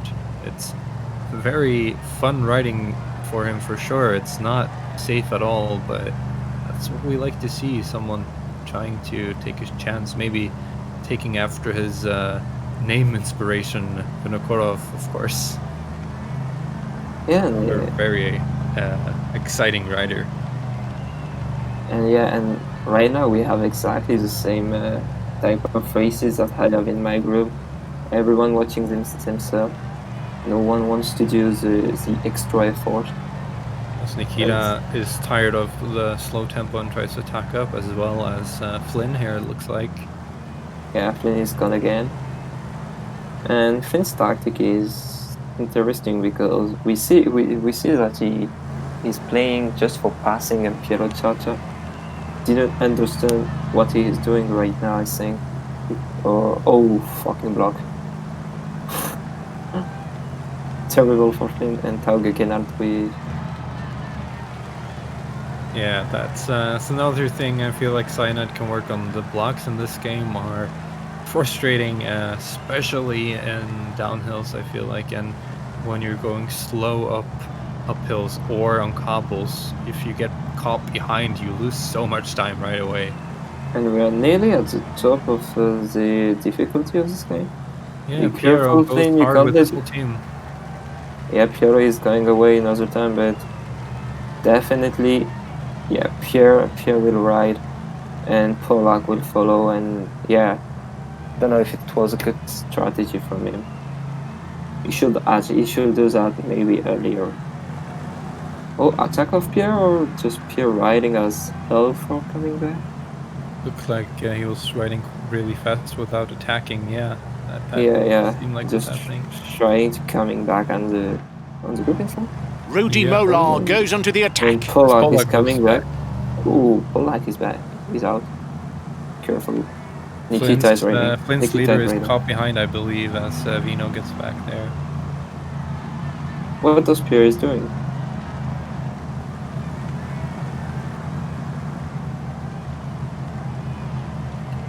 Yeah, we're on the last part of the climb, maybe. Yeah, just 1.5 30 Thibaut seconds. Pinot goes onto the attack. Falling behind! A team leader is falling behind! And now we will have surely the attack of Flynn. Flynn Yeah, for the there kill. goes Flynn right away. Just And as he you will say it. take it. Oh yeah, pass first. Takes it. Wow. And he's not dead. He has great timing with those, but his leader is a little bit behind here, so he has to Yeah, look out same as for well Pierre. as Pierre. Yeah. 45 seconds. It's a good gap. But in Sure. downhill, as we know, the game is a bit broken because if you put a better rider, he This will come downhill back. will allow the riders to recover from their earlier efforts. Yeah, it's not nothing as Flynn goes back with Cummings to help Froome, it seems. Yeah, but it seems like he did a mistake by not following those people because they are right now 2 versus 6, 2 versus 4, Yeah. which is really not a good point. Don't know why they don't try to follow them. And is going really hard with his And Piero Chacha Domestique. is just killing his. That's half the race done. There should be a lot more movement from now on in.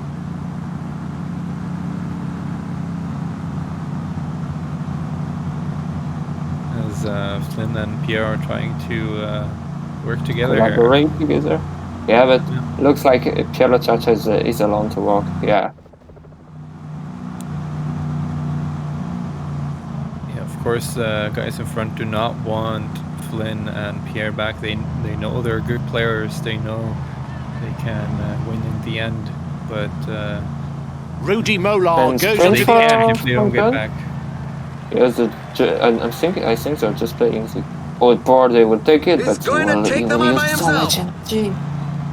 He will use Yeah, so much energy. I feel like that was a necessary energy used right there, as they're trying to keep Flynn and Pierre behind. And they will As, come back. looks like Flynn is getting back here. Yeah. Logically they're back. Sure, Piero is not happy with that, as he was working really hard in that downhill to make sure that did not happen. As Pino is also back for Pierre, as I believe And yeah, Pierre Nikita is is the only one activating. without anyone here in the main group now. And I think he's doing that because he knows that Piero Chacha has to do a lot of work. And right now, what are they doing? The two behinds. They Watch out, a team again, leader seems is like falling they behind. did not pay attention for a little bit, and all of a sudden it's 30 seconds behind with Vino and Flynn. As the only thing Pierre did was ride from the back of the peloton to the front, and all of a sudden he has 30 seconds. And it looks like he didn't ride John Vino. It's dangerous. Very dangerous. Yeah, this is a long climb. It's almost 20 kilometers, so the guys in front may be using too much energy here. That is what Flynn and Vino will be banking on. But Flynn has only 2 riders left, because we saw that Cummings nearly there. That is true, as Piero also only has 2 riders left, while Polak and Pierre has 3. Same for Ramos. Ramos is dead.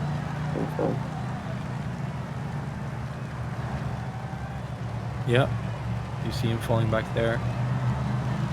Goodbye, Cummings. And now... As Polak looks like the cycling fan of this race, with 3 riders still in front. Incredible. Always 3 riders for him. And we see that Pierre and Piero Ciaccia are trying to getting past their 78 mountain by putting them in 7 posts in their train. Let's see if it works. Pacing with their main GC rider there, and having their 78 mountain guy trying to follow. And Pierre is playing interestingly because he stay in last position, so he tried to not use a lot of energy. Yeah, making Polak set the pace is smart here for Pierre, as he is happy as long as Flynn and Vino is behind, as Nikita has gotten all the way back here. Impressive. Yeah, and oh no, the gap is created another time. And yeah, for sure now, right now, I'm pretty sure that the 78 mountain won't be present at the top of the climb. Probably not, as Pierre decides to protect his leader. Pace is really high here, and the leaders may have to ride alone for 60 kilometers. That's going to be hard, as everyone is back together now. Yeah, and right now I don't think that Flynn has a lot of energy because he has to do a big effort as John Vino. So if others are smart, they will try maybe something.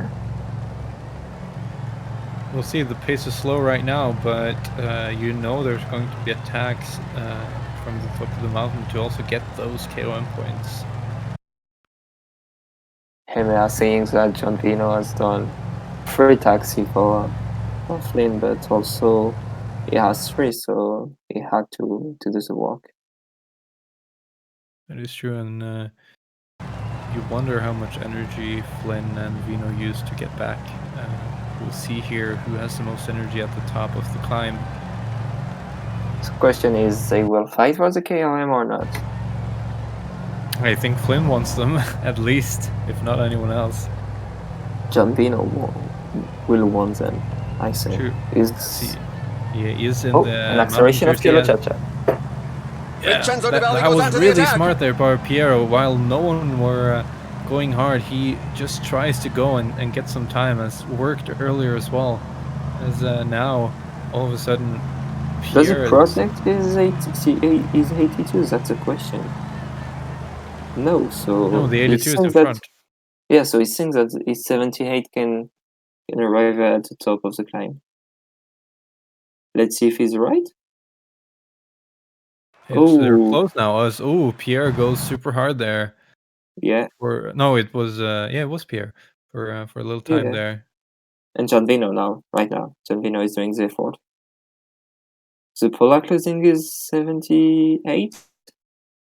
Yes, looks like that. As looks like Flynn is maybe losing him as well. Yeah, or not really. Pierre losing it. Okay, they all lost it. Only John Vino has it, but they are not very close. Yeah, they're not far behind. So this is the last third of the race. The team leaders have their minds fixed on today's goal. Yeah, and in this long descent, I believe the helpers may get back as well, as it's not too much time to make up, as Nikita is also hoping his leader gets back.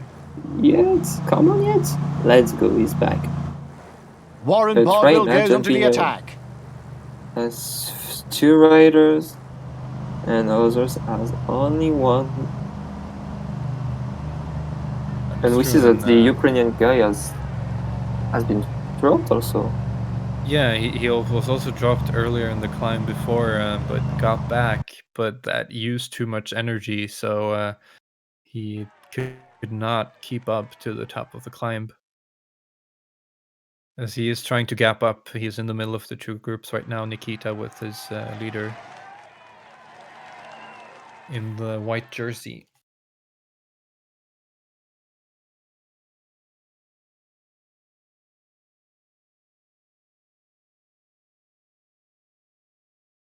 Yeah, I'm looking if we have some result in other group. In Group B, we have the victory of Miro Ribera and Napoleon, which is making the surprise of being second of that stage after leading the GC. Napoleon in great Zvino form. turns up the tempo at the front of this group with Piero following, getting some meters right there, but everyone is going to be back. Yeah, continue. Nikita is back. And Piero Chacha is dropped by the group of Flynn and Pierre. Maybe. Italian trying to rating seconds, so. the Italian trying to rating behind. As Nikita got back to the front group as well, so every leader is there right now. But it's interesting to see the different strength in the front group, as this is not a downhill finish in the end on this stage. It's an uphill finish, so it matters how much energy you've saved throughout the stage. It doesn't matter just getting over the last hill. You have to be first when you're at the top there. So see how a bit surprising that it's behind. They didn't come back, and Piero Chacha is attacking now. Yeah, it's a smart move as leaders slow down right at the start of the climb. So whoa, Flynn, what are you doing, Flynn? Take her behind, man. You can do it. Come on, you can do it. Let's go. I think Flynn did the smarter thing by not relaying like a madman trying to get up, but getting up either way. So he did not use a lot of energy there, as Vino must be feeling good here, as he had both of his main riders over the top first group. Yeah, but he rode a bit with Pargil in the downhill. And he tried some sneaky attacks also. Because we are now in the Col de Neves. You can pronounce that better than me. Col Naves.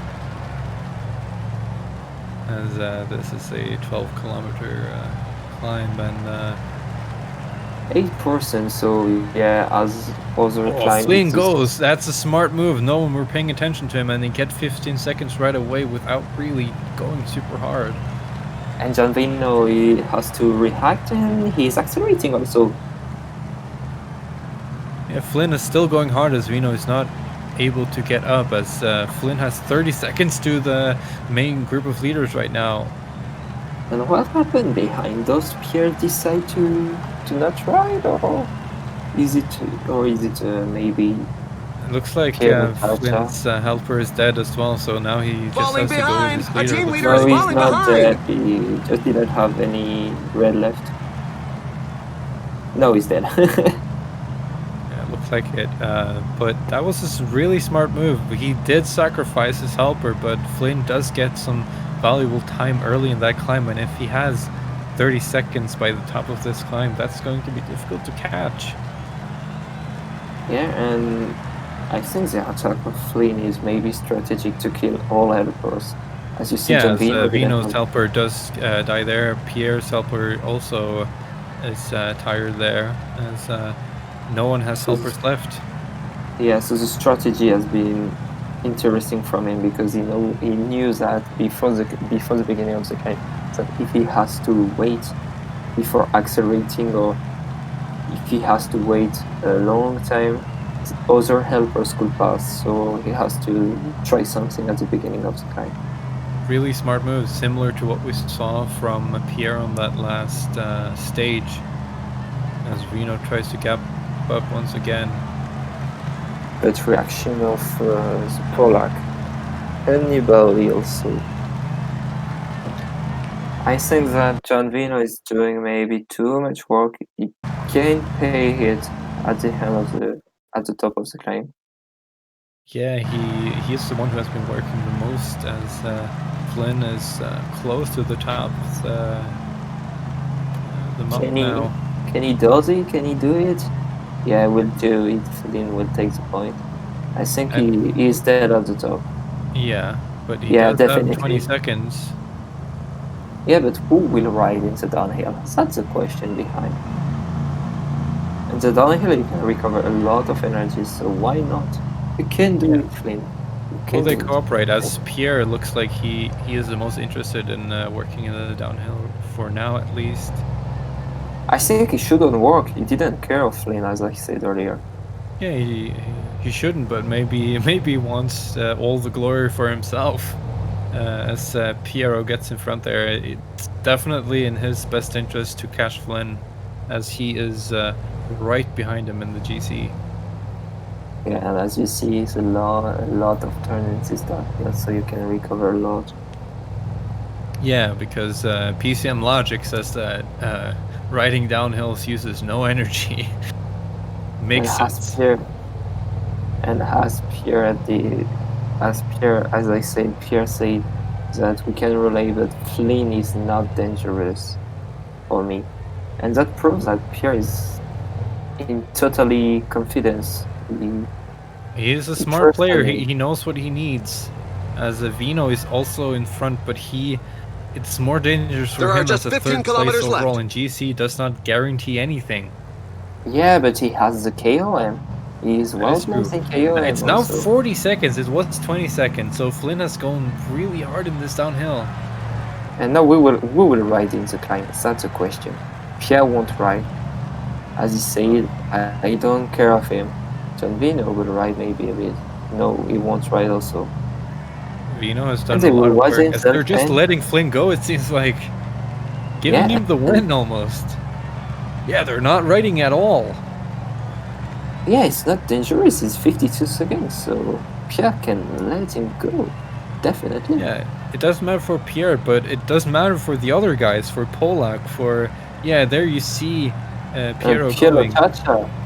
Piero Chacha is very mad. It's a big matter for him. But they're not using the finish too much line energy, is getting close. The riders just passed the 10 kilometers road sign. Without Flynn using too much energy, I believe. So this is looking really good for him. And I think he will win this stage at this reason, because behind, no one looks like they want to come back on. No, and now it's almost 2 minutes. Like this, the people beyond, they're not working at all. They're going snail's pace. They're going like 50 effort. Looks like now the pace is higher from Piero. Looks like.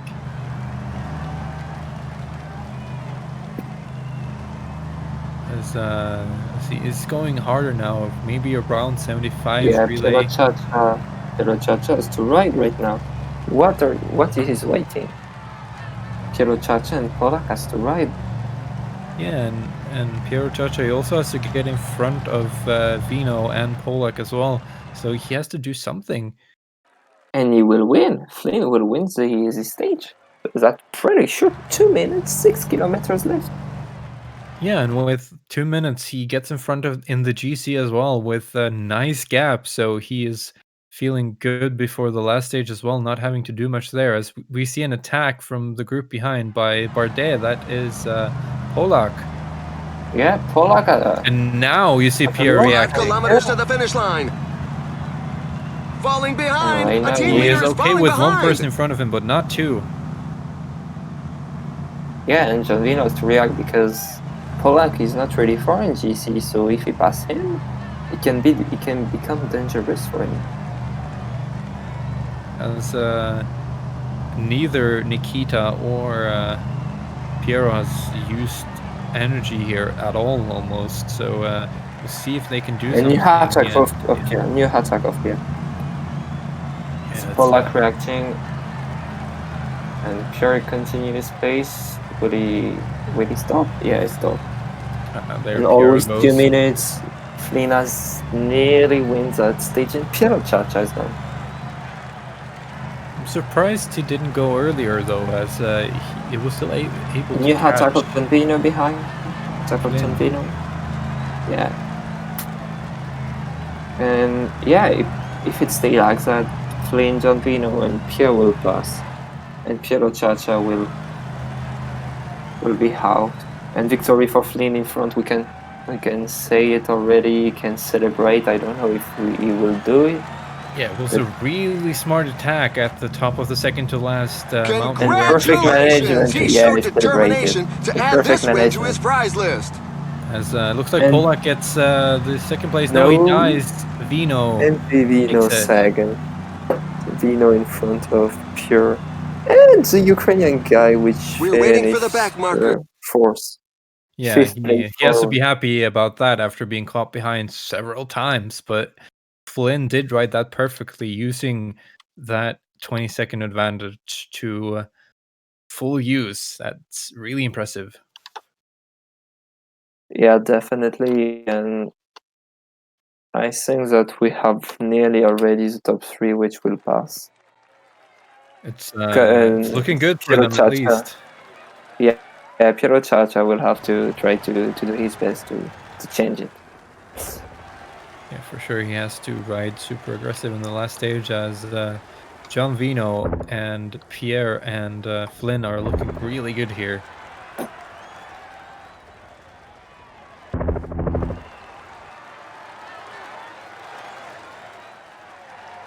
And right now we are waiting air riders, and also we will have the delay high, so there's a lot of huge gaps here to the helpers. Yeah, maybe I will try to see if we have some results. Sure, that sounds like a good idea. We have taken a little longer here in this group, so I'm sure some others are almost finished. Yeah.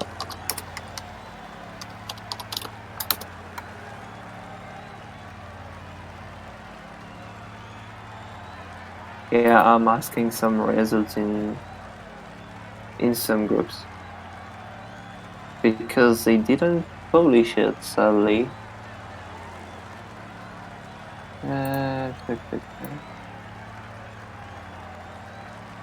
Watch, yeah, definitely. They didn't show some result. Oh, we have a result of Group K. First, TTT winning by Ulicos, Ash in second position, and Jose Pereira in third. Now in second stage, we have the victory of Tuan, which is a nice surprise ahead of Agap for Hick, and Jose Pereira in third place. And for last stage, the third stage victory from Ray PCM in front of Ulicos, Agap in third position, and Tuan in fourth position. So I think that Jose Pereira is not in good position for passing. Ooh, it's going to be interesting for maybe the best player in the world. We'll see how he does then. Yeah, I'm asking for GC to Tuan if he can sell into me.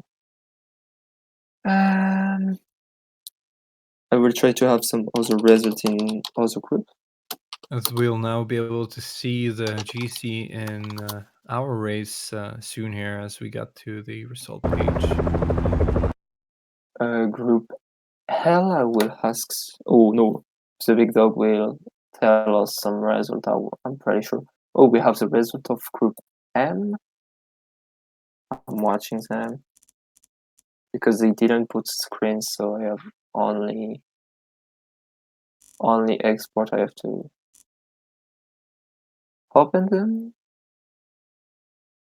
In our group, we saw that Flynn was leading with 39 seconds on Pierre, and yeah, it's going to be really interesting to see what the guys behind do in this last stage. And in the points jersey, there was only 1 point between number 1 and number 3, so it's really, really close. Very close. We will have a nice but fight. the mountain points looked like they were really settled there, with Pino having 67 and the next person having 54. We'll see. We have some results from Group M. So we have Jakub, which is actually a leader in GC, which has won stage 1 and stage 3. We have Evert in second position, so the Belgian guy. We have also Goga in third pose in GC, and we have Gacho in first position. Gacho, which is a bit surprising because he wasn't expected to show that level during this World Cup, but he is fighting for it. And actually, which is sad, is that Pixar is a bit surprised. He's only 6 in GC. It's extra impressive considering that this is Tour. This is not anywhere close to as much RNG as in Classics. So that is impressive by the guys who are by the underdogs here. But we saw there in chat that Piero will not participate on this last stage, as he has to go, and that is disappointing, as he was one of the ones trying to get back in GC and try to get through. But that means that even more now, the top 3 is pretty much settled here with Flynn. Oh, so we have only 5 riders for this last stage. That is right. So the top 3 is pretty much settled here, it seems like, with Vino, Flynn, and Pierre. But we'll see what Polak and Nikita can do if they do surprise here, but maybe too much to make up for them. As again, this stage is actually really exciting. It's short, it's sweet, it doesn't take as long as the other ones, and it's possible to create some gaps if you really want to on these hills here as well. Yeah, I'm coming back. I'm just taking some water.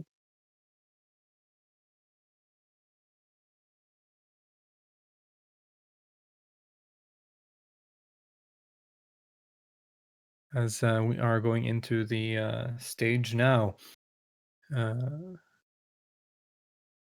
Yes, as we saw there, it's Froome in front and GC, 39 seconds in front of Pierre, and then 15 seconds down to Vino. And those 3 have also collected a lot of mountain points as well as sprint points underway. So they're looking good here, as Flynn was pretty much let go by the others in that other stage, but he was also the one with the most energy in the end, as he was able to celebrate over the finish line while some riders behind were completely finished. As it's exciting to see who's going to go for this last stage here as well. As you are back, it seems. Yeah, I'm back. So for you, who will win this stage? Let's do some predictions. There should be plenty of action. There are only 5 15s left. That is true, and I think Vino really wants it. He is an aggressive rider. This kind of stage works perfectly for him. I think he wants to go for it, and I think I'll go with him. Who do you think will win? Okay, Pedro Church can stay. Good point. Oh, he can stay after all. Okay, that's great then. Then it's more excitement here, as he is one of the players who's looking to get back in the overall standings, as he is 4th, I believe. It's him and Polak challenging behind those first 3, as Polak tries to go right away with 4 of his riders. And the top 4 climbers, as you can see. Oh, he has always discovered riders. Because in a lot of lobbies they lose their cover riders in the previous stage. Some teams finished only with 4 riders, so it was a bit surprising. Yeah, as we saw some teams only had 5 riders at the end of that stage. Falling behind! A team leader is falling behind! Piero is attacked by behind, Pino, as well as Pierre. The high pace at the start was not expected by some, it seems, but like I said, this stage is going to have a high pace all the way through as it's short and sweet. Incoming is taking the first place. Not sure. Oh, that was close. I'm not quite sure. We'll see after the stage as there's a little quicker at the front with 5 riders. And the Poland is this stage, I mean, Flynn has his puncher in the breakaway, but I feel like you go for the puncher on the stage for the stage win, but maybe he wants to do it with his GC guy. What happened behind? We saw that there were some groups with 3 riders. A rider just launched an attack! Yeah, I think Piero is still caught. Oh, Pierre has been dropped with his 78 and 75. That can be a big problem for him. Definitely, but he already looks pretty good in the GC, so as long as his main GC rider gets to the finish. Yeah, but he will be alone. That's a problem for him. That is true, and if the pace stays this high, then he can be dropped as well, as Nikita tries to go alone in the breakaway with the 78 mountain rider. Oh, we have some results. We have the result of group group P. So we have a victory in GC of Miro Rivera in front of Napoleon and Gezink. So we have. I will try to see which rider can pass following the other classification. Okay, looks like.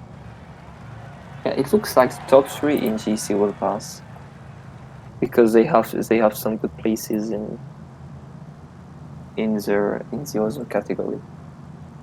Yeah, and you do get so many points by finishing top 3 in the GC, especially top 2, as Flynn tries to cap up to the breakaway as the peloton behind us together again. So that's nice to see that Piero and Pierre didn't lose too much. He's off on his own. The team sponsor won't be disappointed. Yeah, that's good for them because it will be very sad if they lose everything in just the start of the stage. It happens quickly, especially when you have starts like this stage where it's almost right to an ascent.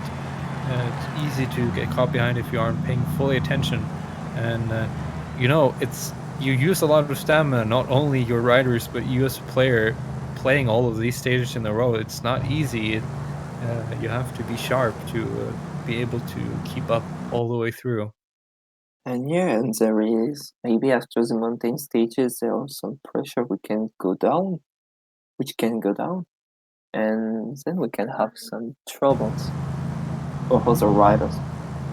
Yeah, those mountain stages were super long and hard to get through for a lot of the riders. There's an attack in the group at the front! As Flynn again tries to get mountain points with Cummings.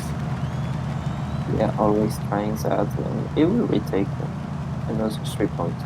Important for him, I would say. He just wants to be at the top of every ranking possible, as Mola gets right into the end there, and I think he was in front actually. Yeah, Mola pass in front of him, Cummings, I would say. And John Vino is riding behind at his own pace, easily, peacefully. He likes setting the pace, it seems, as he did on the last stage as well, trying to get back to Flynn as one of the only ones trying that. But yeah, this stage has been He's really trying hard to give his going pals this far, the slip. and pace is not going to slow down anytime soon, as Cummings again attacking, trying to get those mountain points. Polak behind now. A courageous ride. Maybe more attention, making sure that Cummings get over that line first, as he did not have no energy left at the last KOM sprint, but he ended second either way, as he now gets first there. Polak attacks the 3 of his riders. There's a rider trying to break away from the bunch. Oh, there's 31. Oh, Piero Chacha.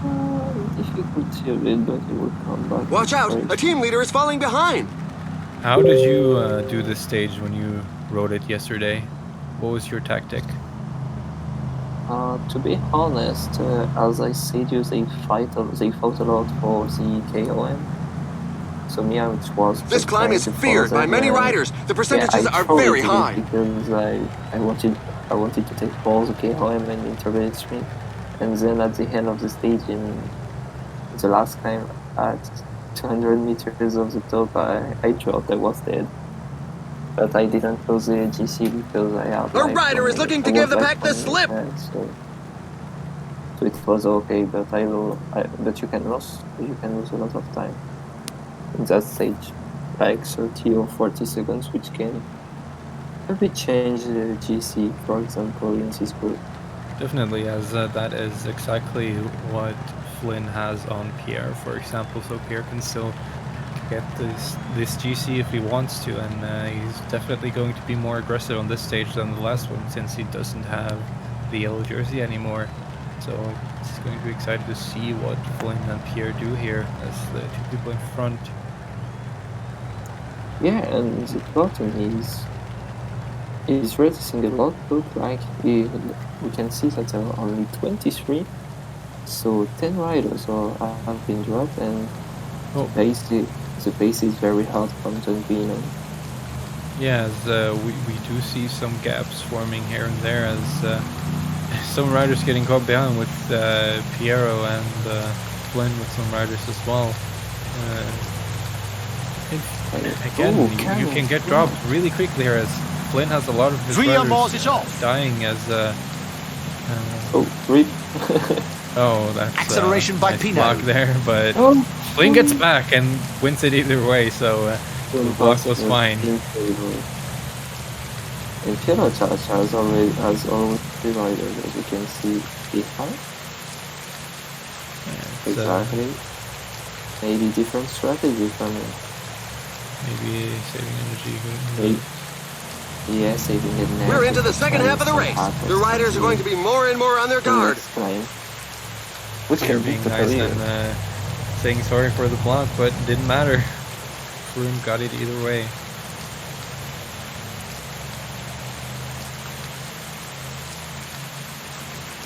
And the first acceleration by Briamors. Back at the front by Pierre. Maybe you want to see intermediate. Like it's difficult to get away. Pierre sees triple. I didn't see that. That's good. Falling behind! A team leader is falling behind! What up? Oh yeah. Rudy Molar goes onto the attack. Bardi. Let's go, Bardi. Let's go. You can do it. Yeah. Yes, Pola gets in front of Barguil, but Barguil has more points than his classification overall, so... yeah, but it's close. Look, he takes the first place right now. Is Victoria of the intermediate point. There is 10 points. That is true, as there is one more sprint for the points classification left on this stage, as Pierre now gets back before the second to last climb of this stage. As it feels like we've only been in this stage for a little bit, but there's only 44 kilometers left. That's the nice thing about doing a stage like this with that's only 122 kilometers, not 220 like the Alpe stage. It's refreshing, to be sure. Yeah, it was a bit to go organizers. They wanted to do some short stages with some long stages for energy matters also. And I think they did great things on the sparkle. I totally agree with you there, as we have had a lot of exciting stages happening here with riders being aggressive and riding super hard all the way through. This climb features some dreadful percentages. It has worked out pretty well for our group here, as Froome leads off the front, going pretty hard, it seems like, as Flynn again wants those K1 points.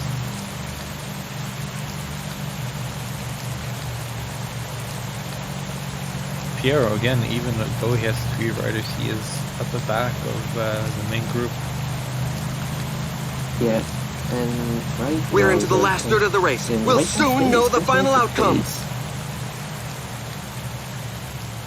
Because they didn't have a lot of riders left in this group, so we try to kill some helpers right now, as we said earlier in other stages. Yes, as Piero again gets caught behind a little bit, but will probably get back in the downhill after as Flynn tries to get these guys. points. Rudy Molar goes onto the attack. There is Team Zoski with Osters, I think. Pierre looks like he got that one with Pino, who was leading the K1 standings before the stage 2, so it's looking good for Pierre. And the fun fact is that Piero stayed behind. Watch out! A team leader is falling What behind! does he do? And always 2 riders for Polak. He could do something if he finished 4th in GC. He can always pass. Polak has 2 riders in the front group as the only one, so he has ridden this pretty well thus far. But yeah, it's interesting. I don't know what Piero is thinking tactics-wise. Maybe he's saving energy for the last part and just going super hard there. We'll see what he has in mind, as he isn't relaying here either. Which is it his punch always here or not? What did you say? Is it his punch or he'll ride? Oh no, okay. It's his 78. Attack by Bardet. Bardet is going away, and John Vino is strong. He can continue. He has to continue, Polak. Polak has to continue right now. As Vino got back, maybe he wanted to be with his helper instead of his 2 riders being alone. That does make some sense, but it does suck just dropping back from the main group, or the front group at least, as Vino rides super hard here. Yeah, and he's losing maybe points for K1 for sprinting for intermediate. As Polak, no, it was Flynn who got it in the end. Looked like in front of Pierre. Yeah, and it looks 45 seconds. Yeah, it looks like it was Pierre in front of Flynn. But look at that gap. Oh, maybe Mola is there. It looks like the front group is slowing down a little bit, letting the guys behind getting back, but Vino's domestique is dead. Yeah, exactly. He now rides up with his leader. There's And still some punchers left here. It was sharp. Now he uses the energy he had left, and so all of a sudden gets 30 seconds together with Flynn as Polak tries to get back. Be careful. Behind Pierre and John Vino will ride another time together as stage 2. Flynn is looking really good here. He is leading the GC. He is in front. He doesn't have to work at all. He has ridden this really well. Polak attack of Bardet. Yeah, Polak tries to gap up as he does here, but he uses a lot of energy. Yeah, but he's back. It's important for him. Yes, attack of Pierre. Pierre gets back as well as Vino. Only 15 kilometers left. The climb is long. So he can kill himself on it. We only have 15 kilometers left as Vino still is behind here, as the guys in front are going super hard. Piero looks like he's falling behind. A team leader is falling behind. Here as Pierre's leader is dead, looks like. Yeah, no more red, I would say. Don't know if Polak's as well. The riders are in a portion Pierre above 10%. and Flynn are going hard, and they're getting some time as well without Pierre being able to react. Yeah, that was perfectly planned by Piero. You saw the tactic work out there, saving energy early, and you see it here. Yeah, and they didn't have any yellow left for the 2 other guys. So yeah, I think they have it here. You see Pierre and Polak both dead, people behind dead as well. Piero and Flynn still have energy left. And it will be a fight between those 2 for the win of the stage. 10 kilometers remaining. Yeah, you know they're both competitive. Flynn is not going to give this up only because he's leading. He wants to win. Flynn has been very master of control tonight. Yeah, his attack on this last stage when Hey, no 1 one was minute, paying 1 attention minute. was so good. He's not dead. Piero Chacha is not dead. Really impressive by these two guys. They've saved energy for the perfect time to We're go. into the last 5 kilometers. As Piero asked Flynn to let him win the stage, we'll see if he'll do that. Flynn let me win the stage. Let's see if Piero can pass this round, but he's in good position right now, and the Polak is attacking. Trying to get back. And the final sprint is on. Piero Who's going to be the attacks first Flynn. of the line today? It's it's only 1 kilometer left. They're next to each other now, but Flynn is dead, and Piero is also dead. Looks like, but he gets in front there. Today as, the victory Flynn goes does to Vincenzo Nibali. He does win The tail enders GC. are still coming in. 1 minute, 1 minute and 10 seconds. Yeah, that's a lot. But it is Pierre and Vino who were next to each other in GC behind. Not sure. It's not sure that he passed. That they passed because I think that he's second GC right now, Piero Chacha. After We'll this, see. It was a lot of time giving up, but It's in such percentages Piero, that the strongest. he was behind before this stage, but you see, like, even though it's a short stage, even though there's not huge mountains, you do make up a lot on those smaller hills as well. so Polak is for this is the third place. Yeah, I'm counting point right now for the group. Maybe I will have something fastly. So just only with stages, Flynn has 75 points, 45 for Pierre, 37 for Piero Chacha, 31 for Gianvino. Let's see now with GC and points in KO and classification. But looks like Flynn, Piero Chacha, And here are the race highlights that we've selected for you. Gianvino is out. I think he will pass as baseball, but not. Maybe we will see with the result. Femia, you can keep some times for it. You will see indeed, as GC, it was 1 minute 15 in the end. Yes. Okay, Pierre should keep his second position in GC. So it will be a fight between Gianvino and Piero Chacha for the fourth place, for the third place. If we can see the GC now, it would be nice. Yes, GC can be interesting right now. Okay, Flynn in front of Piero Chacha, of Pierre and Piero Chacha in same time. Vino just 16 seconds behind. Ooh, so close. But Piero Chacha did what he needed to do on that last stage, and he may have done it. But Gianvino had points in points classification and yeah, I think Piero Chacha will be out because of points classification. Okay. We'll see as they calculate the points. I'm sure someone is doing that right now. But either way, Flynn is definitely true, as well as Pierre, as those both showed their excellence today and both did lead GC for some days. And yeah, really impressive by both riders. As again, finishing top 2 in GC, that does mean you go through. Yeah, and it's logical, I would say, that if you finish top 3, top 2 GC, you should pass. It's Hola, señoritas.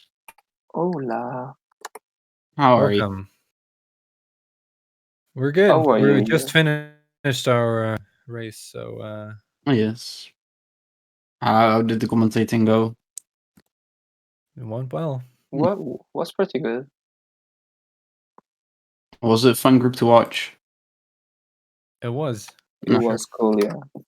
Which Definitely. one did you have? It was and a lot of great players. So Okay. Yeah, with Flynn. Nice. What? yes, as we go into interviews as well. So how did it go for you then, Tuan? For me, it went really well. I messed up the TTT. I didn't notice there was a strong headwind, so that was a bit unfortunate. But it gave me the freedom to have the stage 2. Everyone behind was passively. A gap managed to bridge near the end of the downhill, and we rode together up the Alpe d'Huez. And once you get to a certain point on the Alpe d'Huez, you just don't have to worry about the group that's a minute behind anymore. So I comfortably went to take victory there, and A gap finishing second, so he basically qualified. And then in the third stage, it was just it was quite boring. Just some people trying to attack, but mostly things getting closed quickly. And then the fourth stage was just a bit of a mess, but we survived. So how did you finish in the GC then in the end? I won the GC KOM points. Oh wow, full Yes. domination. That's impressive, I gotta say. So you were attacking on every stage then, trying to get those KOM and points. I got most of them in the first stage. In the second stage to Alpe d'Huez, and then I think Hill Rider took like most of the points on the third stage. So that was really no problem. He took the first or category climb, and then like points were really divided well. So I only had to sprint once in the fourth stage to make sure that A gap wouldn't overtake me in the classification. Nice, well done. Thank you. So how do you think you'll do then going forward in the World Championship, World Cup? I mean, now that you've gone through seemingly this easily from the first round. I mean, then there's always a bit of luck involved with people not pacing behind you, of course. So, I mean, I played the PCM Italia tour final, as Tvanu will know, and that didn't go too well. So, I mean, I really got a reality check there. But I think that if I play well, I might make it a few rounds further, and that would be nice for the points total. Sounds good. As we now can just take you through to the final classification of our Group N, as it is Flynn, Pierre, and Piero Chacha moving through in the end, as John Vino does take that sour fourth place with 96 points. So we'll see if he'll be able to get through as one of the best fours. Yeah, and I think that the fact that John Vino didn't play the intermediate sprint in the second part of the last stage, it cost him the place in the second round. But I think it will pass with as best four, so no problem for him. As we also see that it wouldn't matter if Piero finished in second or first on that last stage, as he still would have been in front of Reno by only 3 points then, but he would have been fine either way. Of course, he didn't specifically know that, but we can see then that he would have finished in front of Reno either way. Yeah, really impressive by him. What are some other riders you saw in your group, Tuan, that you were impressed by? Were there some? I think A-Gap was just very smart to bridge up there. And I think Jose played well. He just wasn't able to get the right gaps. So that's why he struggled in the overall. But he should pass as one of the best fourth. So that's good. Yeah, it's definitely sour when you end up in that fourth place, trying to get through on points. As hello, we get another person here. Appias. Appias is here. Yes. Appias has arrived, as you can say. But yeah, really impressive by Utuan. That's not easy finishing in the top of both or in all of GC KOM points. So that's have to say really impressive by you there. Thank So- you. So who is out in your group? Is it Ash? Hush. Yes. Oh, nice surprise. Yeah, I mean, I would say that with the way he played, he kind of deserves to go out. Yeah, just trying to wheel suck too much, not really taking that much initiative. I mean, Yeah, but you use how the game works to your advantage, even if other players don't like it. We had some players in our group also not happy with how the others rode, but I mean, if you get through, you get through, and Of you course. just have to deal with that. But you do also like seeing riders being aggressive and attacking. Yeah. As well. I'm just very happy that the people that try to create gaps manage to pass. It's nice to see in our group as well. We had some aggressive riders and they did well. So that is always good to see. Appius, did you want to have an interview as well? Yeah, I just came here for if you want an interview. I have now a bit of time. So. Then I'll leave you. Good night for all. Good Thank night. you, good night. Very well done, Tuan, and good luck to the future. Hey, Appius, how did you do in your group? It went pretty good. We just finished because we are a bit late with starting, but yeah, I won the 3 stages overall and the points classification, so it went really well. 3 stages. Wow, that is really good, I have to say. And did you win the GC as well then, or? Yeah, I just said that. Sorry, I'm eating something. That's fine. Which stage did you struggle the most with today? Well, it was the last stage, which I didn't won. Which I didn't won. Yeah, Because it for was sure. stupid of me to play for the punch because I know the finals about acceleration, so I was not really smart. And I lost a bit of time there, but still, GC was sure. So happy. Yeah, that does sound good. That last stage was really tricky. It's short. It doesn't look intimidating, but you can easily get a lot of time there. As we have some other guys joining here. As do you guys all do interviews? Hey. Hey, Tony, you can take this one. How was your race, Milo? I saw that you win GC, and you have nice surprise in your group because I saw that Napoleon passed. What do you think of the race that you have done today? Well, thing is, I lost time on the TTT, but I was in a perfect position because I didn't have to control. And then in second stage, I tried to attack in Gulliver. It didn't work out. I attack on the descent and I start a bit with time.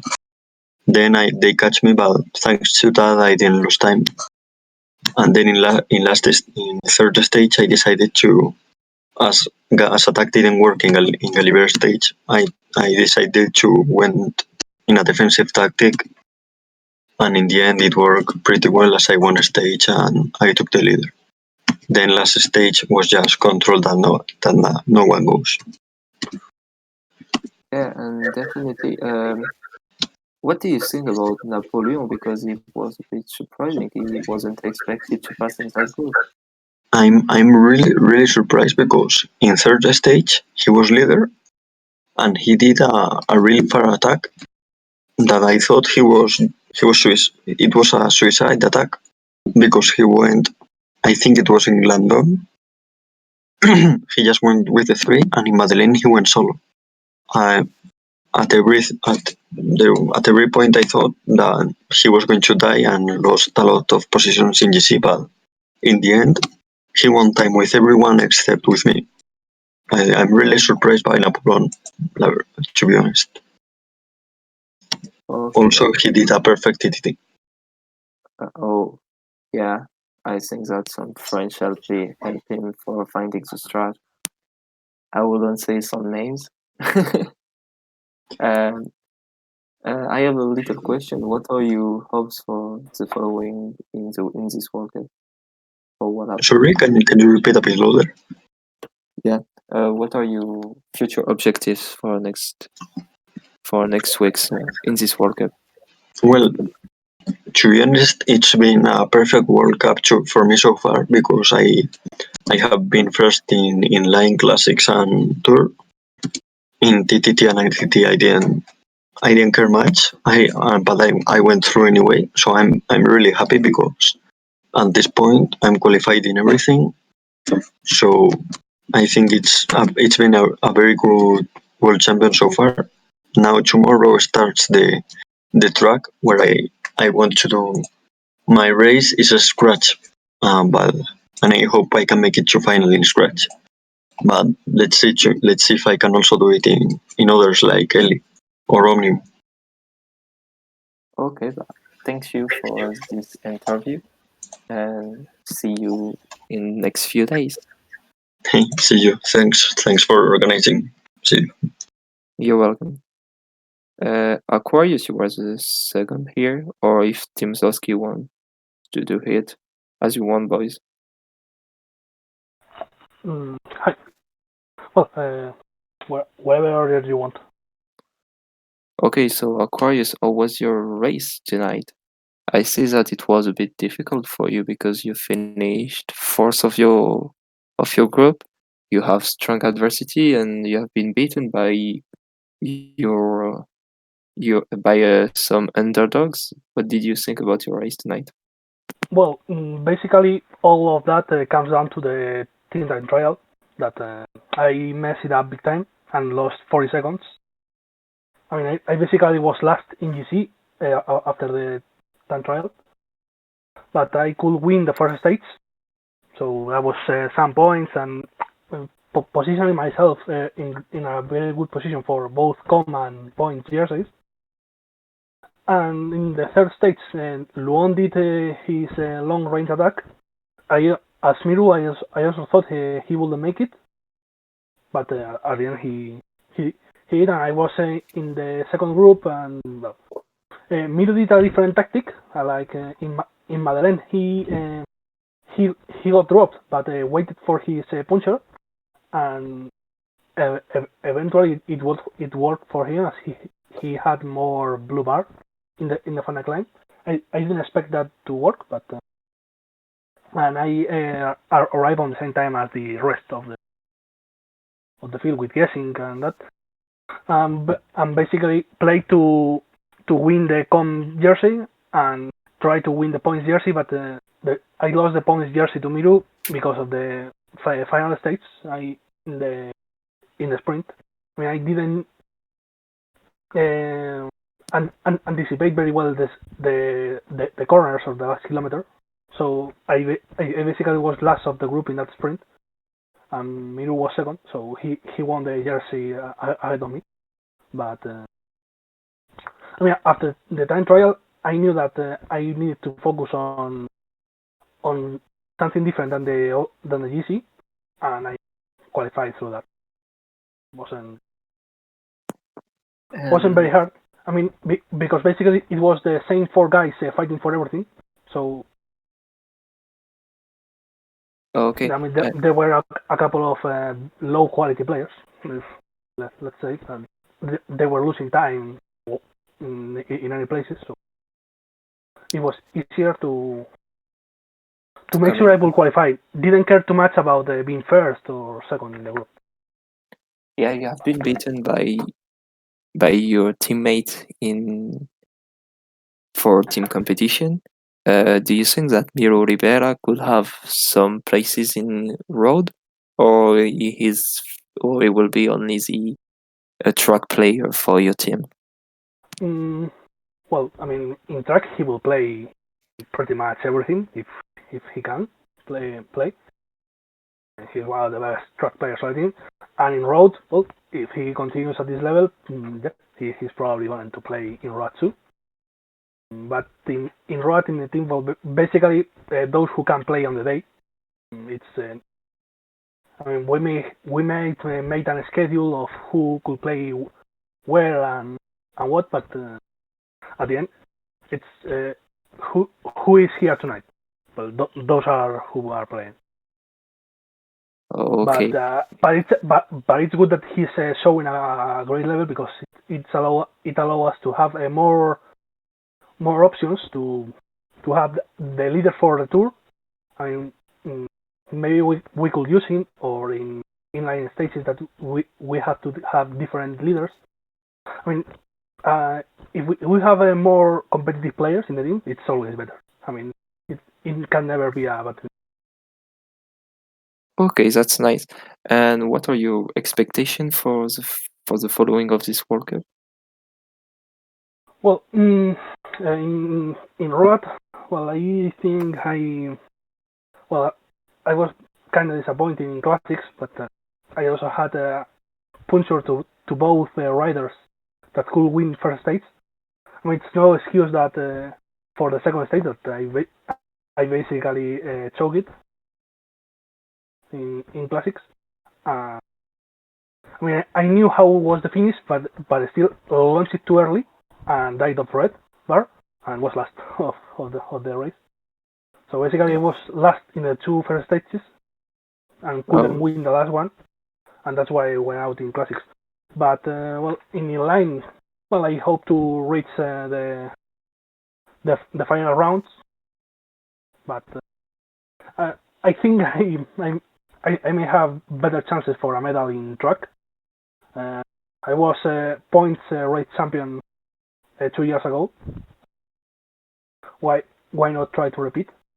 Also, I have been playing really great eliminations in the last days. Well, in the last weeks, in friendly matches and some tournaments. So I have my hopes up for tomorrow's competition. Saying that, I may as well get eliminated in the first sprint of the first round, but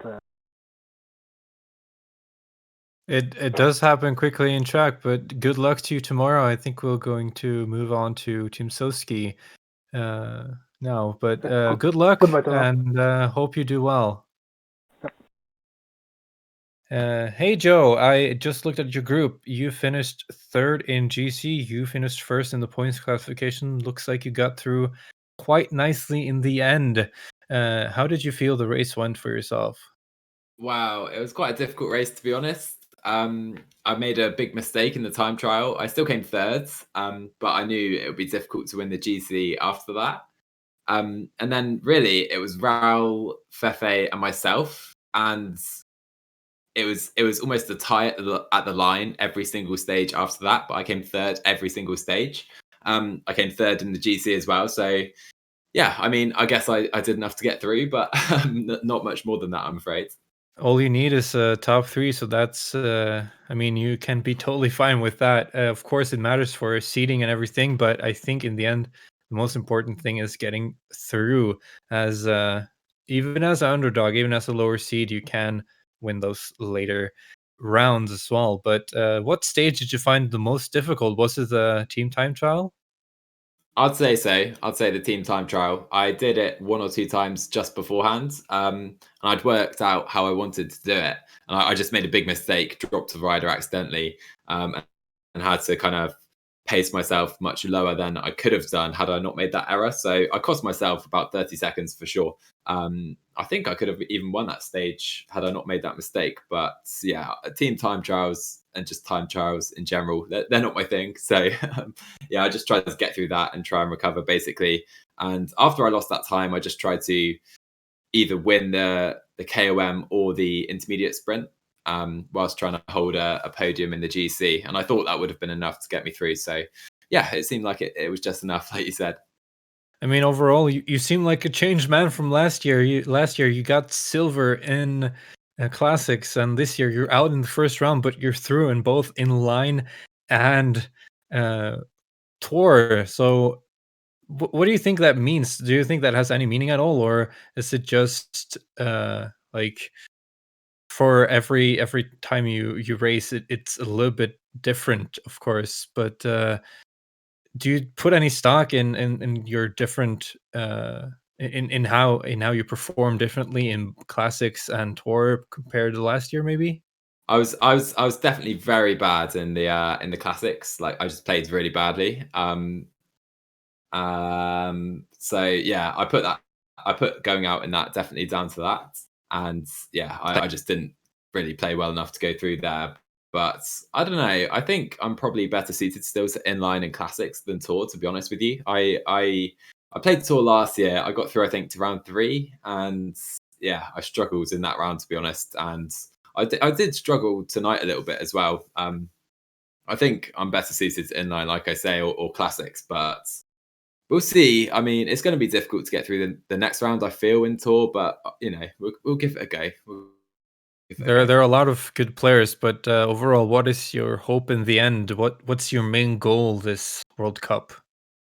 I'm not really trying to get to a specific round or anything. It would be nice to get to a final, semi-final, of course, but if I can just enjoy each time, each round, that's enough. I'm not expecting to win or get a medal. I feel like I don't feel as confident as I was last year, for sure. Like last year, I felt like I was doing well in the classics and I was winning each round it seemed I played in, and yeah, it just kept going. I guess I was on a hot streak, but no, I'm not expecting to get a medal or anything like that. But yeah, hopefully just have some fun, and if we go to a final, it would be great. That'd be really great.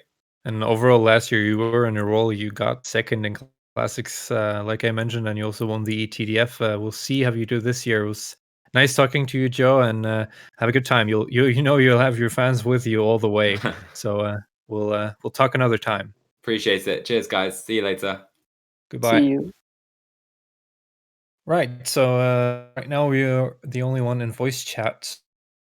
I don't know if anyone else wants to come in for an interview. If they do, we'll still be here, but of course not for forever. But it was I think it's all okay. Well, it was really nice having this stream for you guys today. We had a really competitive group, little drama, but I mean that only makes it better, right, Tonio? Yeah, it was a really good night in your company, and I think that it's over for tonight, and see you all of you another day, I would say. Yes, we'll probably be back tomorrow with some track. The track events will start tomorrow as we'll do illumination, as we'll crown the first champion of illumination as well as sprint, and illumination will be the one we are focusing on stream. So that's going to be exciting, definitely. So check in tomorrow, and we'll see you then.